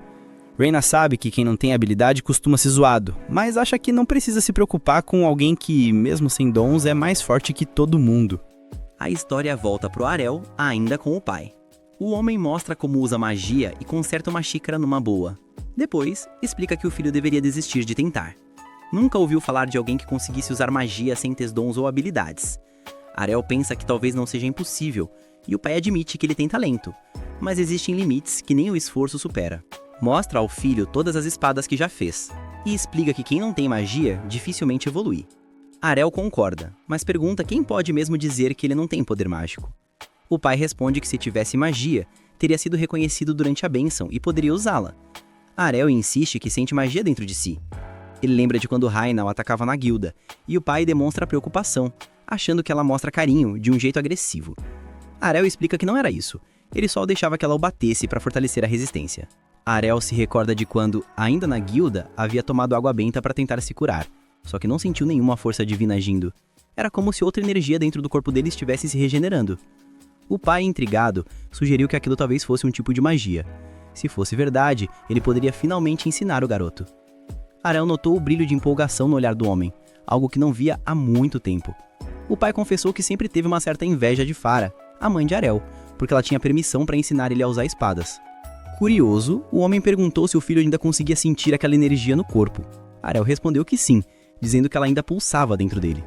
Então, o pai orientou que ele tentasse espalhar essa energia por todo o corpo, imaginando que estivesse espremendo um líquido invisível a partir da palma da mão. Ele se concentrou, respirou fundo e, para surpresa dos dois, conseguiu fazer isso com facilidade. O pai ficou maravilhado. Aquilo era a prova de que Arel possuía magia de verdade. Mas logo em seguida, o garoto perdeu as forças e desmaiou, exausto por ter usado toda a energia que tinha. O homem suspirou e comentou meio rindo, que o filho podia ser o melhor espadachim que já viu, mas quando o assunto era reserva mágica, Arel ainda estava abaixo até de um aprendiz. Explicou que, para lançar feitiços de forma decente, seria preciso ter centenas de vezes mais mana do que ele tinha naquele momento. Então, para mandar um feitiço, ele precisaria primeiro dominar um mínimo de poder básico, que ele não tinha naquele momento. Assim que o garoto acordou, perguntou o que deveria fazer para aumentar a energia. O pai respondeu que o único caminho era o mesmo que ele já conhecia tão bem: treinar sem parar, assim como fazia com a espada. Antes que pudesse ouvir qualquer outra coisa, Arel desmaiou de novo, completamente exausto, por conta daquele desgaste no final de todos os treinos. O pai murmurou que jamais quis dizer que o filho não tinha capacidade. Pelo contrário, sabia que Arel sempre transformava o impossível em algo real e nunca desistia de nada. Determinado, o garoto decidiu comprar todas as poções de mana disponíveis na cidade e começou um treino pesado ao lado do pai. Durante 6 meses, se dedicou totalmente até o dia em que finalmente conseguiu controlar o fluxo da própria mana. Cheio de orgulho, perguntou ao pai se agora poderia usar feitiços. O homem sorriu, mas respondeu que ainda não. Entregou-lhe uma folha cheia de símbolos e explicou que precisaria aprender a construir as fórmulas na mente. já que sem uma habilidade mágica concedida, Ariel teria de criar os feitiços sozinho. Disse também que o ideal seria ele entrar em uma escola de magia, mas para isso, precisaria alcançar pelo menos o nível básico. Mais tarde, todos se reuniram para comer. Raina, que vinha treinando com Farah, mostrou um grande avanço, tanto na cozinha quanto no manejo da espada. O clima estava leve, cheio de alegria. Ao ver o pai lançar feitiços numa boa, Ariel sentiu uma onda de motivação e prometeu a si mesmo que se tornaria ainda mais forte. E assim, entre risadas e esperanças, aquele dia chegou ao fim. Depois de um salto no tempo, a gente vê o Rainer servindo a Farah, que estava doida para saber como é que estava o resultado do treino dela. Já tinham passado 3 anos desde que ela começou a treinar lá na casa do Ariel. Nessa hora, a Farah experimenta o chá que o Rainer preparou e manda um: "Pô, ficou maneiro pra caramba, você tá fazendo isso bem demais." O Rainer sorri, amarra a felicidade e agradece, dizendo que é tudo graças a ela, que é uma professora show de bola. O momento de boa é cortado na hora que a Mira começa a chorar de repente. Ela brota do quarto do Ariel com um pedaço de papel na mão. Com o olho cheio d'água, ela explica que, quando foi acordar o Ariel, a única parada que encontrou foi um bilhete. O Rainer pega a nota na hora, e nela só tem uma frase escrita pelo Ariel, dizendo que ele meteu o pé para a cidade da magia. A Mira chora que nem criança, bolada, falando que o irmão foi embora de novo sem dar um tchau. A Farah corre e conforta ela rapidinho, dizendo que por mais que a cidade da magia fosse irada, o Ariel, no mínimo, devia ter se despedido. A expressão do Rainer fica triste e ele manda a real, admitindo que já fez umas paradas parecidas, mas nunca tinha ligado o quão sinistro era ficar pra trás. A Farah, de repente, abraça ele, tipo: "Não pode fazer uma sacanagem dessa e largar a gente não." O Rainer abraça ela de volta e concorda, dizendo que não vai vazar porque ainda tem um monte de coisa pra aprender. A Farah fica pensando: caraca, não é que o Asairi e o Ariel meteram o bar assim? E começa a achar que a família dela é meio fria. Ela tá se perguntando a quem será que eles puxaram isso, quando o Leon entra no quarto bocejando, totalmente apagado da vida. Aí já era, a resposta fica claríssima na hora. Em outra cena, a gente vê o Ariel numa carroça, indo para a cidade da magia. O motorista avisa que a viagem vai levar uns bons dias. Vendo ele, o cara comenta: "Pô, tu mudou, hein?" Diz que o Ariel fez uns bagulhos sinistros na Cidade das Espadas há 3 anos, mas logo depois voltou para a cidade natal, no meio do nada. E agora tá indo para a Cidade da Magia. O Kaito, um dos moleques na carroça, pergunta se o Ariel também tá planejando ir pro Instituto de Magia. O Ariel confirma, mas o Kaito fala na lata que é estranho porque ele é bem mais velho do que eles, então tá meio tarde para entrar no instituto. Uma garota de cabelo azul, a Kufa, pede pro Kaito parar, dizendo que o Ariel, na moral, deve estar reprovando no exame de admissão toda hora. O Ariel tenta explicar a parada, mas o motorista não se aguenta e dá risada. A Kufa diz que eles não deviam tirar onda de quem tá se esforçando para superar as fraquezas. O Kaito fica bolado e diz que mesmo tentando defender o Ariel, ela insultou ele mais ainda do que o Kaito.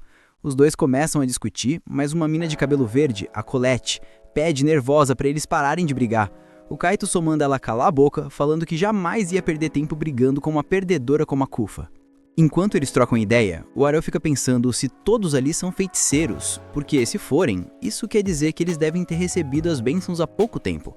O Kaito decide perguntar qual é a especialidade de magia dele, dizendo que a dele é magia vermelha. O Ariel pensa um pouco e lembra do que o pai contou sobre os tipos de magia. A magia negra tem a ver com escuridão e morte.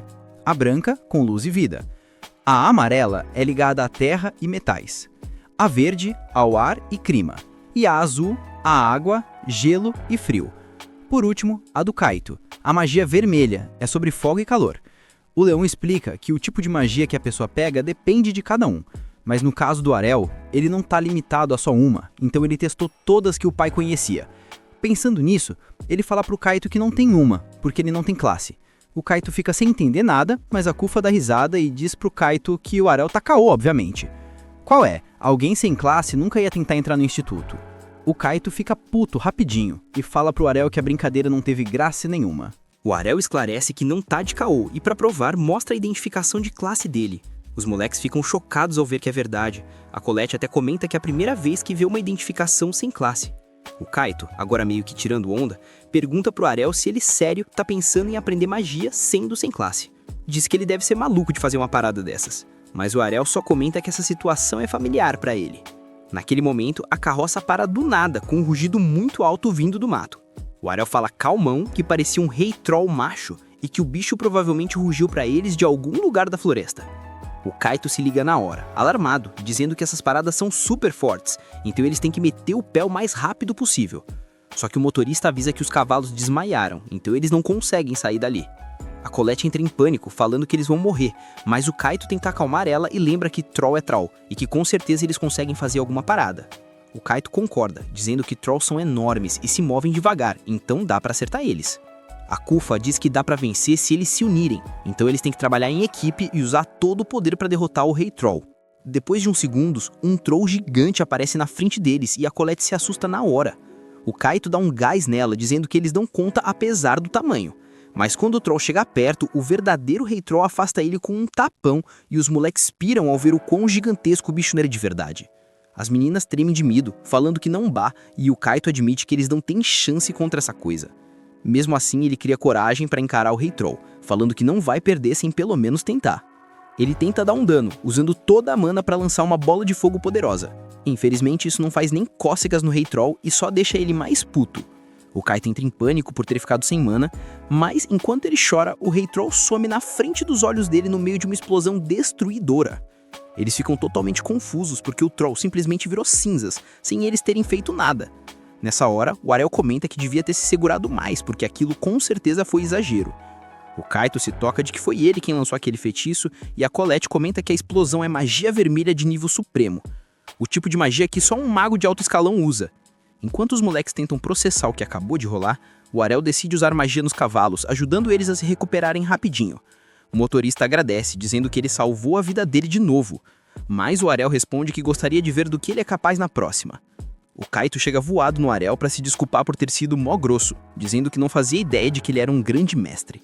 O Arel esclarece que não é mestre, mas o Kaito insiste, dizendo que quer aprender com ele para virar um mago incrível assim. O Arel mostra a identificação sem classe de novo, mas nenhum dos moleques acredita agora, e a Kufa até garante que o documento dele deve ser falso. A Colette deduz que ele deve ter um motivo para esconder quem ele é de verdade, e isso faz o Kaito achar ele mais genial ainda do que pensava. O Arel tenta explicar que é sério, que ele não tem classe, mas é inútil. Na moral, o motorista só segura a risada e avisa que eles já estão indo para a Cidade da Magia. Depois de 2 dias, o Kaito avisa o Arel empolgado que Erzbel, a Cidade da Magia, tá ali no meio do lago. Assim que chegam na cidade, o Kaito corre em volta do Arel e diz que ouviu que a ponte se mantém por causa de magia, o que combina perfeitamente com uma cidade mágica. Tanto a Kufa quanto a Colette ficam boladas ao verem que o Kaito, que é mó metido, agora tá agindo como um cachorrinho obediente. É um choque de verdade ver ele assim. E por mais que o Arel e a magia dele sejam impressionantes, as meninas acham que o Arel jogou um feitiço no Kaito pra fazer ele se comportar daquele jeito, então elas decidem ficar pra trás e observar pra confirmar. O Arel já sabe que tem um mal-entendido chato rolando, mas não tem o que fazer. Por enquanto, o Kaito pergunta se ele vai fazer o exame de admissão para magia vermelha, mas o Arel nem sabia que o instituto era dividido pelo tipo de magia. O Kaito explica que o Magiscript, o vocabulário e a gramática são diferentes dependendo do tipo. A Kufa comenta que ela vai para a escola de magia azul e a Colette diz que vai para a de magia verde, mas está muito nervosa. O Kaito avisa ela para não reprovar no exame, senão ela vai ser mandada de volta para o interior. A Kufa logo dá um toque nele, falando que o mesmo vale para ele, defendendo a Colette. O Arel, por outro lado, só pensa nos exames esperando que não o rejeitem na hora, como rolou na Cidade das Espadas. Ele decide ir com o Kaito fazer o exame de magia vermelha e vai no balcão de recepção preencher e entregar o pedido. Apesar da preocupação dele, a recepcionista aprova o pedido, mesmo depois de ver que ele não tem classe, dizendo que ele tem o direito de fazer o exame independentemente. Ele fica meio surpreso, porque esse lugar é completamente diferente da Cidade das Espadas. O Kaito leva ele para o campo de testes, falando que ele vai passar de primeira. O moleque passa no exame depois de lançar uma simples bola de fogo numa armadura. E por mais que ele esteja super feliz, um rapaz loiro tira a onda dele, dizendo que todo mundo tá fazendo essa bola de fogo básica, o que é ridículo. O supervisor se surpreende ao ver que esse moleque loiro já é um mago de classe avançada na idade dele. O Arel pergunta se isso é maneiro, e o Kaito diz que só um verdadeiro prodígio consegue receber uma bênção de classe avançada na hora, o que significa que ele pode entrar direto no curso de elite. Por mais irado que isso soe, o Arel só lembra do pai, e pensa que até gente assim pode acabar virando um velho no mato. O garoto loiro pergunta para o instrutor se ele pode destruir o alvo com as chamas dele. Depois de receber a permissão, ele lança um feitiço de erupção poderoso. O Kaito fica chocado ao ver aquele pilar de fogo, mas diz que ainda não se compara com o mestre dele. O estudante fica puto na hora com o comentário, então pergunta se o mestre do Kaito tá no mesmo nível que ele. O Kaito afirma, mas antes que ele comece a se exibir, o Arel dá um tapa na cabeça dele para parar. O garoto loiro ri e diz que o mestre do Kaito aparentemente sabe reconhecer talento quando vê, porque simples feiticeiros iniciantes nunca conseguiriam derreter metal com as chamas como ele fez. O Arel só pede para ele virar e olhar direito, e o moleque logo percebe que o metal da armadura não derreteu com o feitiço de erupção dele. O instrutor explica que o alvo é de mitril, criado pela Escola de Magia Amarela, então não vai derreter facilmente assim. Os outros alunos ficam de cara ao saber disso, porque o mitril é um material mais duro que qualquer outro. O Kaito aproveita para tirar onda do garoto loiro, dizendo que toda a marra dele voltou contra ele. Justo quando ele tá para se gabar sobre o mestre, o Arel dá outro tapa na cabeça dele e pede para ele sair dessa parada. Quando chega a vez do Arel, o garoto loiro avisa que espera ver algo impressionante depois de tudo que eles falaram sobre as habilidades dele. O Arel lembra que ele não falou nada e depois de outro tapa na cabeça do Kaito, avança para usar a magia dele. É a primeira vez que ele lança a magia em mitril, e como pode não ter outra chance, decide dar o máximo. O Arel lança a erupção mirando na cabeça do alvo, mas o ataque parece tão pequeno que deixa todo mundo confuso. O garoto loiro ri rapidinho, dizendo que ele só fez uma coluninha fina de fogo que durou 1 segundo, o que é mais ridículo ainda. Ele assume que é só isso, mas o Kaito sabe que o mestre dele nunca falharia. Assim que ele fala isso, a armadura de mitril derrete completamente em 1 segundo, e todo mundo fica de queixo caído. O garoto loiro assume na hora que ele trapaceou, porque erupção não consegue derreter mitril. O Arel concorda e esclarece que não usou feitiço erupção de verdade, e sim uma técnica que ele mesmo aperfeiçoou, comprimindo o alcance e o tempo de ignição da chama. O moleque não consegue acreditar que ele criou a própria magia, mas o Kaito tá orgulhoso do mestre, dizendo que vai provar que é digno de ser aprendiz dele. O Arel simplesmente vaza, avisando que vai pro próximo lugar de exame. Lá, ele encontra a Kufa, que passa no exame de admissão depois de lançar uma bola d'água. Ela fica claramente confusa ao ver ele ali, mas o Arel não dá explicação nenhuma e só lança um feitiço de lâmina de gelo, destruindo outra armadura de mitril totalmente. Sem falar nada, ele vai para a escola de Magia Verde, mas encontrar a Colette chorando do lado de fora. Ela explica que tá tão nervosa que nem consegue mexer as pernas e que nem terminou de se registrar. A Colette admite que fica totalmente inútil quando os nervos dominam e que os amigos sempre ajudaram ela até agora, mas dessa vez ela tem que fazer o exame sozinha. Ela pergunta pro Arel como ele lida com os nervos, mas ele se dá conta de que nunca esteve nervoso, apesar de ter tido vezes em que não conseguia mexer o corpo direito. A Colette explica que as pessoas geralmente ficam nervosas quando têm medo de fazer besteira. O Arel pergunta se ela passou a vida toda sem errar uma vez sequer, mas a Colette responde que é o contrário, que ela sempre erra, e é justamente por isso que ela quer evitar. Ele claramente não entende e diz que ele não é diferente, já que ele também falha e perde toda hora, então ele não entende por que ela tem tanto medo disso. Tá claro que a Colette também não entende ele, então o Arel diz que, no geral, a vida de ninguém é arruinada por cometer só um erro. Afinal, isso é só um exame de admissão, então não vai matar ela nem nada, mesmo se ela reprovar. A Colette fica sem palavras por um momento com a lógica dele, mas aí ela se toca de que ele tá certo, e que se errar não vai custar a vida dela, ela sempre pode tentar de novo. Assim que ela entende a parada, agradece o Arel e diz que vai dar o máximo. O Arel fica amarradão de ouvir isso e pergunta como funciona o exame da Escola Verde. A Colette explica que é super simples, é só fazer um moinho de vento girar com magia lá no campo de treinamento. Com isso na cabeça, o Arel vai com ela pro campo de treinamento e lança um feitiço de tornado que acaba destruindo o moinho inteiro. Todos os alunos ficam impressionados com essa demonstração de magia e a Colette não consegue acreditar que ele espatifou o moinho assim. Nessa hora, o Arel se toca de que o moinho é feito de madeira em vez de mitril. Então, ele usou potência demais. O instrutor, meio nervoso, diz que ele passou, mas avisa pro próximo participante mirar no moinho do lado. A Colette fica apavorada por ter que se apresentar logo depois dessa demonstração de magia incrível, mas o Arel dá uma olhada tranquilizadora pra ela. Ela lembra das palavras dele na hora, sabendo que a vida de ninguém é arruinada por cometer só um erro. Isso dá coragem pra ela se esforçar ao máximo, então ela usa magia pra fazer um moinho de vento girar. Enquanto isso, o Arel vaza pras outras escolas pra fazer os exames de admissão muito rápido. Ele passa com sucesso tanto no exame de magia amarela quanto no de magia branca. Agora, só falta a escola de magia negra. As instalações da escola de magia negra parecem meio caídas por fora, mas o Arel nem se liga nisso e simplesmente entra, ignorando quão abandonado tá tudo. Ele admite que parece um prédio largado e nota uma caixa com uma criatura esquisita dentro. Enquanto ele se pergunta que parada é aquela, o grito repentino de uma garota faz ele levar um susto. A garota, que aparentemente é estudante da escola de magia negra, tropeça na direção dele e começa a procurar desesperadamente algo. Assustada, ela pergunta se ele viu o Uchi, dizendo que o Uchi sumiu. Meio confuso, o Ariel saca que ela tá falando da criatura dentro da caixa, então avisa que ouviu algo vindo de lá. A garota tira o bicho da caixa na hora e suspira aliviada, explicando que é uma quimera que ela mesma criou. O Ariel dá uma risadinha meio sem graça com isso, quando de repente um esqueleto toca no ombro dele e diz que ele não é familiar. O esqueleto dá as boas-vindas para a escola de magia negra, mas o Ariel, sem pensar 2 vezes, decapita ele com a espada.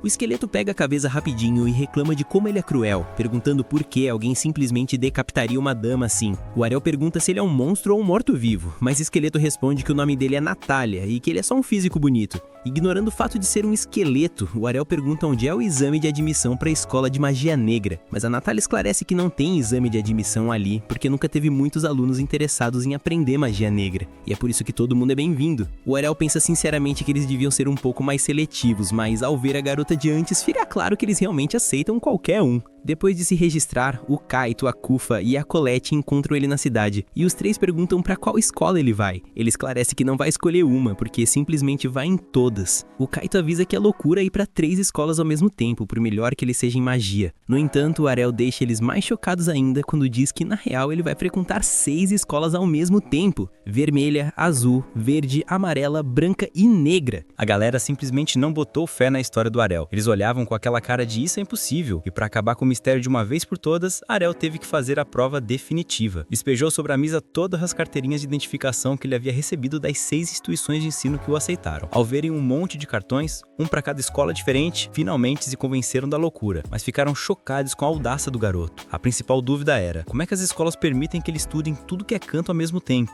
Isso não deveria ser rastreável? Ariel, com seu raciocínio prático de sempre, sacou que a jogada era que cada escola mantinha a informação dos alunos às 7 chaves. A falta de comunicação impedia que uma soubesse que ele já estava matriculado em outra. Mas aí vinha o verdadeiro pepino grande para resolver. O maior perrengue de Ariel era o caos nos horários, pois as aulas das diferentes escolas se chocavam direto, tornando o comparecimento integral impraticável. A sorte do Prota era que a presença em sala de aula só valia 20% na nota final, ou seja, ele podia compensar essa falta tirando notões espetaculares nas provas. Colette, porém, que era mais ligada nos detalhes acadêmicos, logo avisou que a missão ia ser tensa de todo jeito, hein? Ela explicou que os livros didáticos eram insuficientes e não tinham o conteúdo mais atualizado das aulas. Ariel concordou com o problema e, sem perder tempo, perguntou se a turma topava fechar uma parceria e dividiu no apontamento de classe com ele. Todos aceitaram o acordo. Com essa ajuda estratégica, Ariel reduziu a bagunça para apenas 3 aulas presenciais que ele teria que encarar. Para completar boa notícia, a escola negra revelou não ter um horário fixo e formal, o que reduzia a agenda de Ariel para apenas as escolas de magia branca e amarela. Ao ouvir isso, as 2 minas se entreolharam e se afascaram para um papo secreto, cheias de especulações. Enquanto isso, Kaito, todo animado, convidou Ariel para acompanhá-lo na primeira aula da escola vermelha com ele. As meninas lá no canto achavam uma loucura tentar acompanhar só 2 escolas de prestígio, mas Ariel estava muito de boa, como se estivesse apenas organizando uma lista de compras. Logo, Kaito chamou a turma, avisando que era hora de ir para a aula. Ariel e Kaito entraram na sala caminhando lá pro fundão, mas Royson, o mago avançado e meio exibido, notou os 2 logo de cara. Kaito não perdeu a chance e começou a zoar ele por ter perdido o duelo pro Ariel. Royce o atacou, mandando o Kaito parar de se gabar e acusando Ariel de ser apenas um lançador de feitiços comum. Aí Ariel soltou, com uma calma que irritava o oponente. Não sou um lançador de feitiços. Royce pensou em voz alta. Um mago então? Ariel respondeu.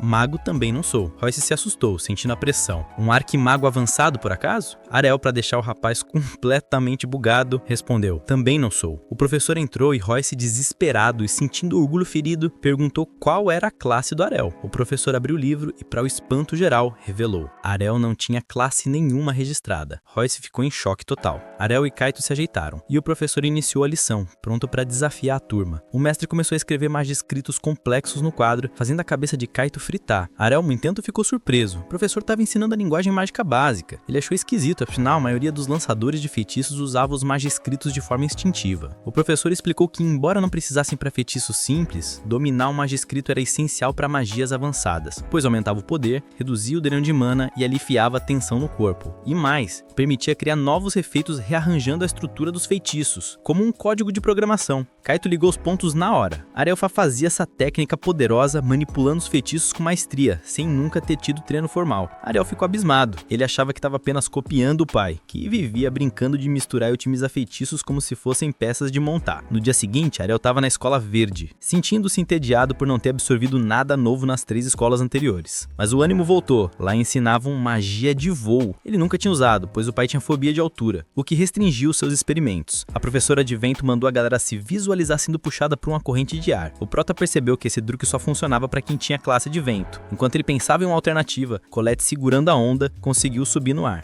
Mas logo perdeu o controle, gritou e caiu com tudo no chão. Ela se levantou cheia de poeira e decidida a dominar a habilidade. Ariel tentou voar usando um feitiço de tornado, mas o resultado foi um lançamento descontrolado para o espaço.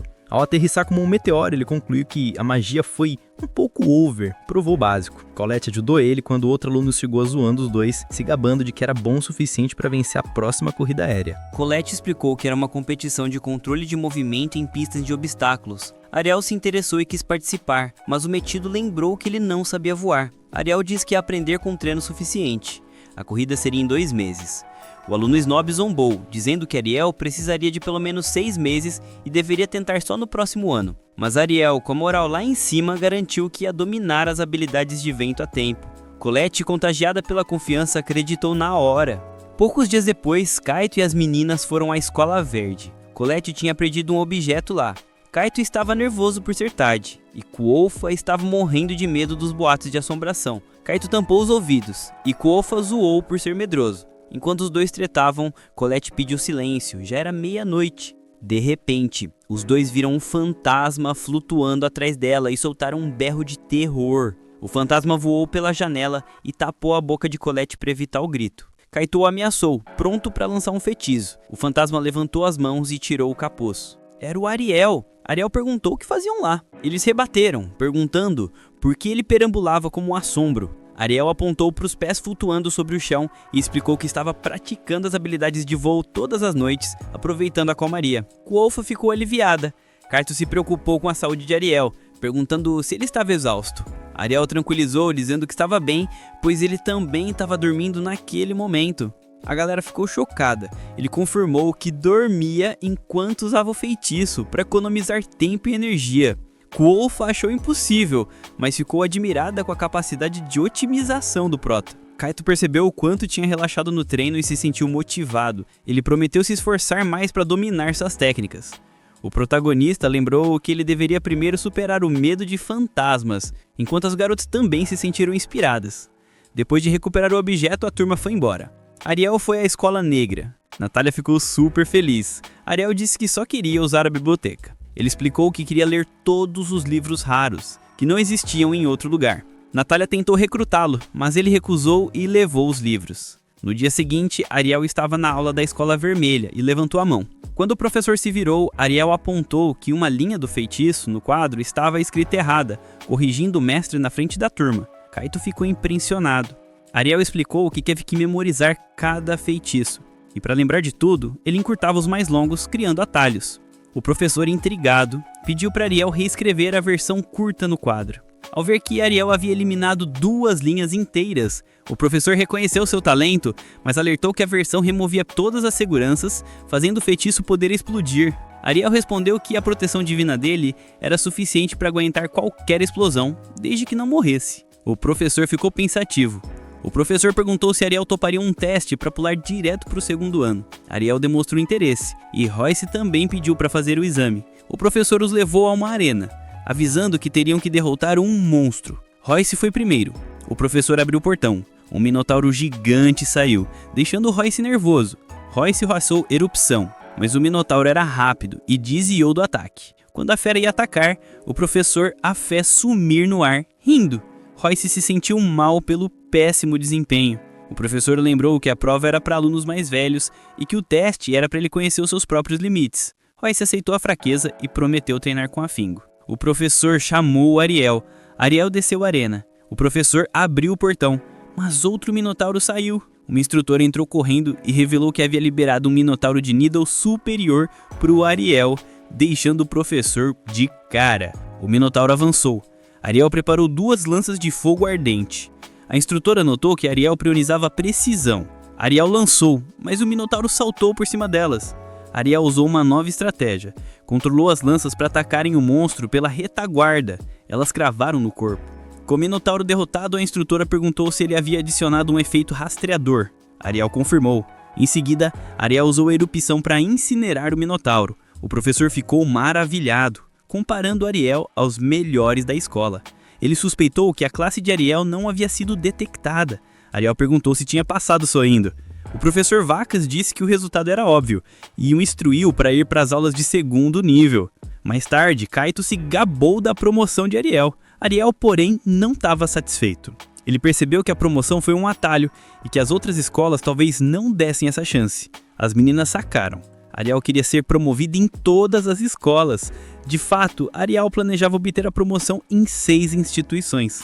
Volta a fita pro nosso QG. A gente flagra a Raina tentando incorporar o espírito do Masterchef, mas a realidade tá batendo nela com força. A menina tá sofrendo mais que goleiro em dia de 7-1. Só de chegar perto da panela, ela já quase tem um treco com o calor. A Fara, que é a paciência em pessoa, tenta acalmar a garota, dizendo pra ela respirar fundo, mas a Raina é teimosa que só e insiste na missão. Na hora H de jogar o peixe no óleo, a Raina vai com todo cuidado, tremendo igual vara verde. Mas não tem jeito, a bordura espirra e ela toma aquele susto de pular 2 metros de altura. Parece até que tá tancando um boss de fim de fase, mas é só o almoço da galera, pô. A Mira, que não tem muita paciência, já pá ali apressando o processo, mas a Fara manda real. Calma, o aprendizado leva tempo. Ela até cita o nosso protagonista, o Arel, lembrando que ele só virou essa máquina de combate depois de ralar muito. A Mira, sinceramente, acha uma ofensa comparar a Raina com o irmão dela, porque o nível de poder é outro. Já a Raina, lembrando do inferno que foi o treino, fica só imaginando que tipo de loucura o Arel deve estar aprontando por aí. Enquanto isso, lá na Academia de Magia Azul, o Arel já chega na sala da professora Angel com o pé na porta, querendo fazer o exame de promoção na hora. A professora, com aquela cara de quem comeu e não gostou, manda ele baixar a bola e esperar o fim do ano letivo. Mas o nosso garoto não tem tempo a perder. Ele pede uma chance na camaradagem, mas ela retruca dizendo que exceção é só para aluno prodígio. Aí o Arel, na maior humildade, só que zero, solta. Beleza, deixa eu te mostrar minha magia de água agora então. A Angel, já sem saco pra calouro folgado, diz que até passa ele de ano se ele for bem das aulas. O erro dela, dar essa brecha. O Arel não tá na lata, que não quer desperdiçar a vida dele nessas aulas básicas e inúteis. Meu amigo, a professora ficou full pistola. Com orgulho ferido, ela ouve o garoto explicar que não é por mal, é só que o nível dele é muito superior. Essa arrogância faz a Angel desafiar o moleque pro X1. Então prova que você é o brabo mesmo ou cala essa boca. Eles vão pra um pátio afastado, longe da multidão. O Kufa tá de camarote se perguntando se o Arel vai tancar uma quase arquimaga ou se vai virar picolé. A regra é simples, proibido soco e chute, só vale magia. O Arel aceita rindo e recua, deixando a Angel cabreira com tanta calma. Ela já começa apelando com o tornado de gelo sinistro para congelar até os pensamentos dele. O Kufa já estava preparando o enterro, vendo o Arel preso num bloco de gelo maciço. A professora já estava cantando vitória, dando aquela palestrinha de moral, quando, crack, o Arel estilhaça o gelo de dentro para fora, como se fosse isopor. O moleque usou uma barreira para se brindar e saiu 0 bala, sem nenhum arranhão. A Angel fica de cara com a potência do garoto e ele nem deixa ela respirar. Já invoca uma chuva de estacas de gelo. Ela defende achando que é ataque básico, mas o Arel spama mais um monte. Vira uma procação insana, gelo voando pra todo lado, pique filme de Hollywood com orçamento milionário. A Angel percebe que ele tá usando o mesmo golpe do teste de admissão e decide elevar o nível. Desafia ele para um duelo de controle de lâminas de gelo. Aí, meu parceiro, o Arel mostra que não tá pra brincadeira. Ele materializa 100 lâminas flutuantes e cerca a professora por todos os ângulos. Esquerda, direita, costa, cima, baixo. A mulher entra em pânico, porque processar essa quantidade de magia exige um cérebro de computador quântico. Ela tá suando frio, literalmente. E percebe que foi superada por um calouro. O Arel lança tudo de uma vez. Ela só escapa porque criou um domo de proteção ultra reforçado. Mas o nosso prota é estrategista nível 200 de QI. Ele percebe que as estacas dele estão servindo para fortalecer a barreira dela, criando um engu impenetrável. Ele manda um. O combate acabou, deixando ela sem entender nada. Do nada, ele conjura uma lança glacial colossal vindo do céu, estilo meteoro. A professora tenta segurar, mas a lança fura o escudo igual papel. E KO. Vitória humilhante do prota. Depois de amassar na escola azul, o Arel parte para dominar os ventos na escola verde. A meta é virar o avatar das magias, tá ligado? Mas a professora de lá é carne de pescoço, super caxias com as regras. A Colette tenta tirar o Arel dali antes que dê ruim. Mas a professora solta que o diretor pode promover alunos direto. O olho do Arel brilha, mas ela corta o barato. Incomodar o chefe com besteira dá expulsão. Aí a Colette, sagaz como sempre, tem uma ideia brilhante, a grande corrida aérea. Quem ganha recebe o prêmio do próprio diretor. É a chance de ouro. O BO são mais de 300 magos voando e o pau quebra. O Arel nem liga, já conta com a vitória. No dia da corrida, a vibe é de final de Copa do Mundo. Surge um tal de Skake, um mago de vento metido a besta, querendo intimidar nosso herói. O Arel nem sabia quem era o sujeito, o que fere o ego do rival. Sabe aquele NPC genérico que jura que é protagonista? É esse. O Skake tenta zoar, dizendo que o Arel era um fracassado no voo meses atrás. O Prota só responde na paz. Eu treinei, né? O narrador Grade e o comentarista galã Dumbles dão a largada. É o caos total. Uma chuva de noob caindo do céu logo de cara, parecia dominó despencando. Só a elite se mantém no ar. Lá na ponta tá a Dion, a veterana favorita na pista. Mas o Arel e o Skake estão na cola. O Skake fica bolado. Como esse moleque tá me acompanhando? O segredo? O Arel tá voando no vácuo dele pra economizar mana, usando inteligência. Chega a curva mortal do portão. Os líderes passam direto e vão mergulhar no lago. O Skake faz a curva limpa e acha que se livrou. Mas quando olha pra trás, o Arel tá lá suavão, como se estivesse passeando no shopping. A corrida chega na metade e a Dion liga o turbo, deixando os calouros comendo poeira. O Skake tenta forçar, mas o mana dele zera e ele desiste. Fraco demais, não tancou. Agora é o duelo final, Arel contra Dion. A garota acelera tudo. O Arel sabe que no voo padrão não pega ela. Então ele ativa o modo hacker. Ele começa a soltar explosões de ar comprimido nos pés, usando isso como propulsor. O comentarista Dumbles fica de queixo caído e berra. O moleque tá quebrando a física, ele tá chutando ar pra voar. Isso é técnica de espadachim de elite, precisa ter perna de aço. E é isso mesmo, o Arel tá usando uma técnica de combate pra voar. É como se ele estivesse subindo uma escada invisível no céu. Roubado demais. Eles chegam na reta final rasgando o vento, mas tem aquela curva fechada do portão de novo. Nessa velocidade sônica é impossível fazer a curva sem frear. A Dion reduz para não virar adesivo no muro, mas o Arel, o maluco, não freia. A galera na arquibancada já tava tapando o olho achando que ia dar ruim, mas o Arel começa a socar o ar na frente dele, criando uma parede de vento para frear o corpo na marra e empurrar ele para trás. Com essa manobra suicida genial, ele faz a curva no talo, passa pelo portão tirando tinta e cruza a linha de chegada em primeiro. É campeão! A Dion humildona aceita a derrota, o Skake chega terceiro, quase morrendo sem ar. Na cerimônia, o diretor entrega a medalha e o Arel já manda o papo da promoção. Depois desse show, o diretor promove ele pro segundo ano na hora, mas fica com a pulga atrás da orelha. Onde esse moleque aprendeu a voar assim? Mistérios do Prota Pelão. O Arel sai de lá rindo à toura, com as promoções na escola vermelha, azul e verde. Agora faltam só 3 para ele zerar o jogo da magia. Passam-se alguns dias e o nosso protagonista, Arel, resolve dar as caras na escola amarela. Ele chega na professora e manda real, quer pular de turma. A mulher explica que não é bagunça assim. Para subir de nível rápido, ele tem que mostrar serviço e criar algo útil para a feira de exibição da escola. O problema? O Arel esqueceu de fazer a inscrição e as vagas já eram. Ele até tenta desenrolar, implorando por uma chance, falando que criou um tipo inédito de golem, mas a professora não arreda o pé.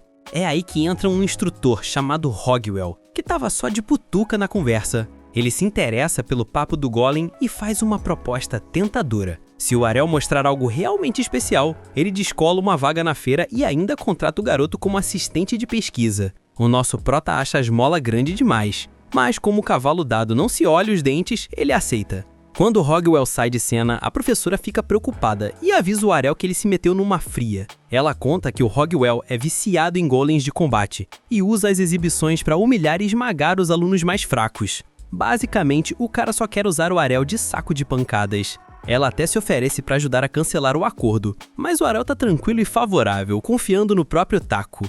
Chega o dia da grande exibição, os professores estão lá ostentando suas criações, até que o Hogwell entra na arena para causar. A plateia já começa a cochichar, sabendo que ele vai fazer bullying com alguém. Ele invoca uns golems de terra parrudos e chama o Arel pra briga. O garoto não perde tempo e invoca o Alpha. Quando o Alpha aparece, o queixo do Hogwell cai. O bicho é feito de metal puro. A molecada na plateia pira na criatividade. Um instrutor vilão, achando que é truque, pensa que o golem seria pesado demais para se mexer ou que tem alguém vestindo uma armadura. Ele arranca a cabeça do Alpha para conferir e... surpresa! É oco por dentro. Hogwell percebe que é um metal super leve e na cabeça dele, leveza significa fraqueza. Ele manda os golems de terra atacarem com tudo. O Alpha assume a postura de luta e quando vem o soco, ele bloqueia seco. O impacto é tão brutal que o braço do golem de terra estilhaça. Hogwell para de subestimar o garoto na hora. O golem inimigo regenera o braço e endurece o corpo. E Hogwell manda um ataque em grupo, achando que o Alpha não vai tancar tanta porrada. Só que o Ariel calmamente invoca espadas pro Alpha. Hogwell acha ridículo, mas paga a língua quando o Alpha destrói todos os golems inimigos com um único corte limpo. O instrutor vilão fica em choque, dizendo que aquela técnica de espada é impossível para um boneco. O nosso prota todo humilde explica a engenharia. Metal leve, articulações flexíveis e baixo consumo de mana. O Hogwell entende a lógica, mas mal consegue acreditar. O Ariel pergunta se já pode subir de classe, mas o Hogwell diz que assistente não faz prova, mas promete convencer o diretor se o Ariel entrar pro laboratório dele. Negócio fechado. Com a promoção na escola amarela garantida, Ariel parte pro Instituto Branco para mais um teste. Lá ele encontra a instrutora Kaede, que tá de olhos fechados. Ele pergunta se tá tudo bem e ela explica que é cega de nascença, mas enxerga a energia mágica das coisas. O problema é que quando ela olha pro Ariel, ela vê uma quantidade infinita e assustadora de poder. Ela fica tonta com tanta energia, mas decide fingir que não viu nada para não surtar e leva ele pro teste. O desafio é numa caverna escura cheia de esqueletos antigos que ganharam vida por causa da concentração de mana. O Ariel lança um feitiço de luz para enxergar, e a Kaede avisa: cuidado, a luz atrai os mortos-vivos. Dito e feito, os esqueletos vêm para cima, mas o Ariel nem suou. Ele elimina cada um instantaneamente com raios sagrados e vai descendo a caverna. A Kaede tem que correr para acompanhar o ritmo dele. Ela avisa que ele já passou no teste, que era só derrotar uns bichos, e se preocupa que ele vai ficar sem mana para voltar. O Ariel solta a pérola dizendo: relaxa, não usei nem 1% ainda. De repente, um morto-vivo fortão ataca pelas costas. O Ariel repele o bicho, que tenta se apresentar educadamente, mas o Ariel não tem modos e continua bombardeando o coitado com magia, impedindo ele de falar. Para finalizar, o Ariel manda uma cruz sagrada e o monstro vira cinzas. A Kaeli fica pasma. Ela explica que aquilo era um White, um morto-vivo de alto nível, e que a cruz sagrada é técnica de exorcista de elite. O Ariel, sempre humilde, diz que achou a habilidade só um pouquinho mais forte que a luz normal. Depois dessa, ele vai dar um rolê na escola negra. Enquanto ele lê uns livros, a Natália tenta chegar de fininho para assustar ele. No reflexo, o Ariel dá um tapa que arranca a cabeça dela fora. Mais tranquilo, ela corre lá, pega a cabeça e coloca de volta. O Ariel pergunta que não tem prova de ascensão ali. A Natália explica que o sistema da escola colapsou e não tem quase ninguém.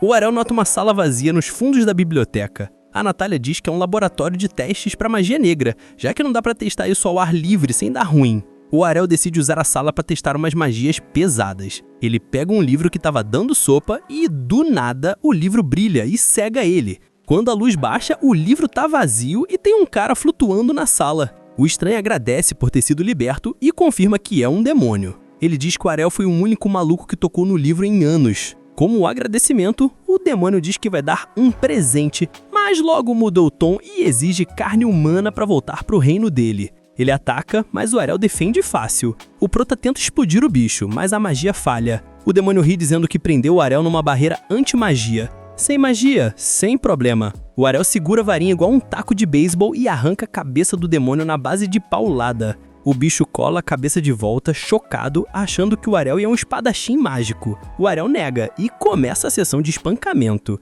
O demônio tenta avisar que ataques físicos não funcionam, mas o Ariel desce o braço com tanta vontade que o demônio é obrigado a encolher para economizar energia, até ficar do tamanho de um rato. O demônio pede piedade. O Ariel aceita parar, mas mete um selo na barriga do demônio, transformando ele em um escravo. Quando o demônio pensa em revidar, o corpo dele pega fogo. Agora, se pensar em traição, ele sofre. A Natália chega para ver a bagunça e o Ariel apresenta o bicho, agora chamado de Mate, como seu novo familiar. Lá fora, a criançada parabeniza o Ariel pelas promoções e começa a brincar com o pobre bichinho de estimação vampiro. O Ariel manda o Mate ir comprar lanche e o coitado sai pegando fogo de raiva, jurando vingança. Só na mente, claro. 6 meses depois, rola uma reunião da cúpula das escolas. O funcionário do governo avisa que o orçamento vai ser baseado no desempenho. O diretor Black, diretor da escola negra, descobre que a verba foi cortada em 40% e fica pistola. Os diretores das escolas vermelha e branca zoam ele, falando que magia negra é perigosa e inútil. Mas tem uma chance. O torneio de magia das 6 escolas está chegando. E se a escola negra ganhar, a verba volta. O diretor Black percebe que querem destruir a escola dele. Enquanto isso, o Ariel tá com os amigos, que explicam que o Festival do Arquimago é o maior evento da cidade. Eles perguntam se o Ariel vai competir. Ele confirma que vai na categoria de novatos, mas diz que não vai se prender a um tipo só de magia. O Mate curioso pergunta qual escola ele vai representar, mas nem o Ariel sabe ainda. Vai descobrir na reunião do dia seguinte.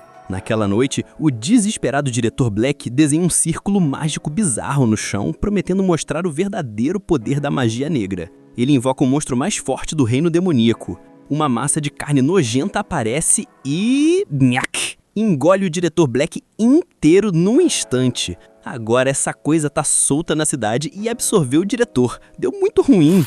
E esse foi o final do episódio 10, galera. Comenta aí a palavra-chave, parte 11, pra eu saber que você assistiu até o final. Já clica no vídeo que tá aparecendo na tela, se inscreve no canal e ativa o sininho pra não perder a continuação dessa treta. Lembra de assistir até o último segundinho pra dar aquela força pro canal crescer. Até a próxima! Rebobina se despede.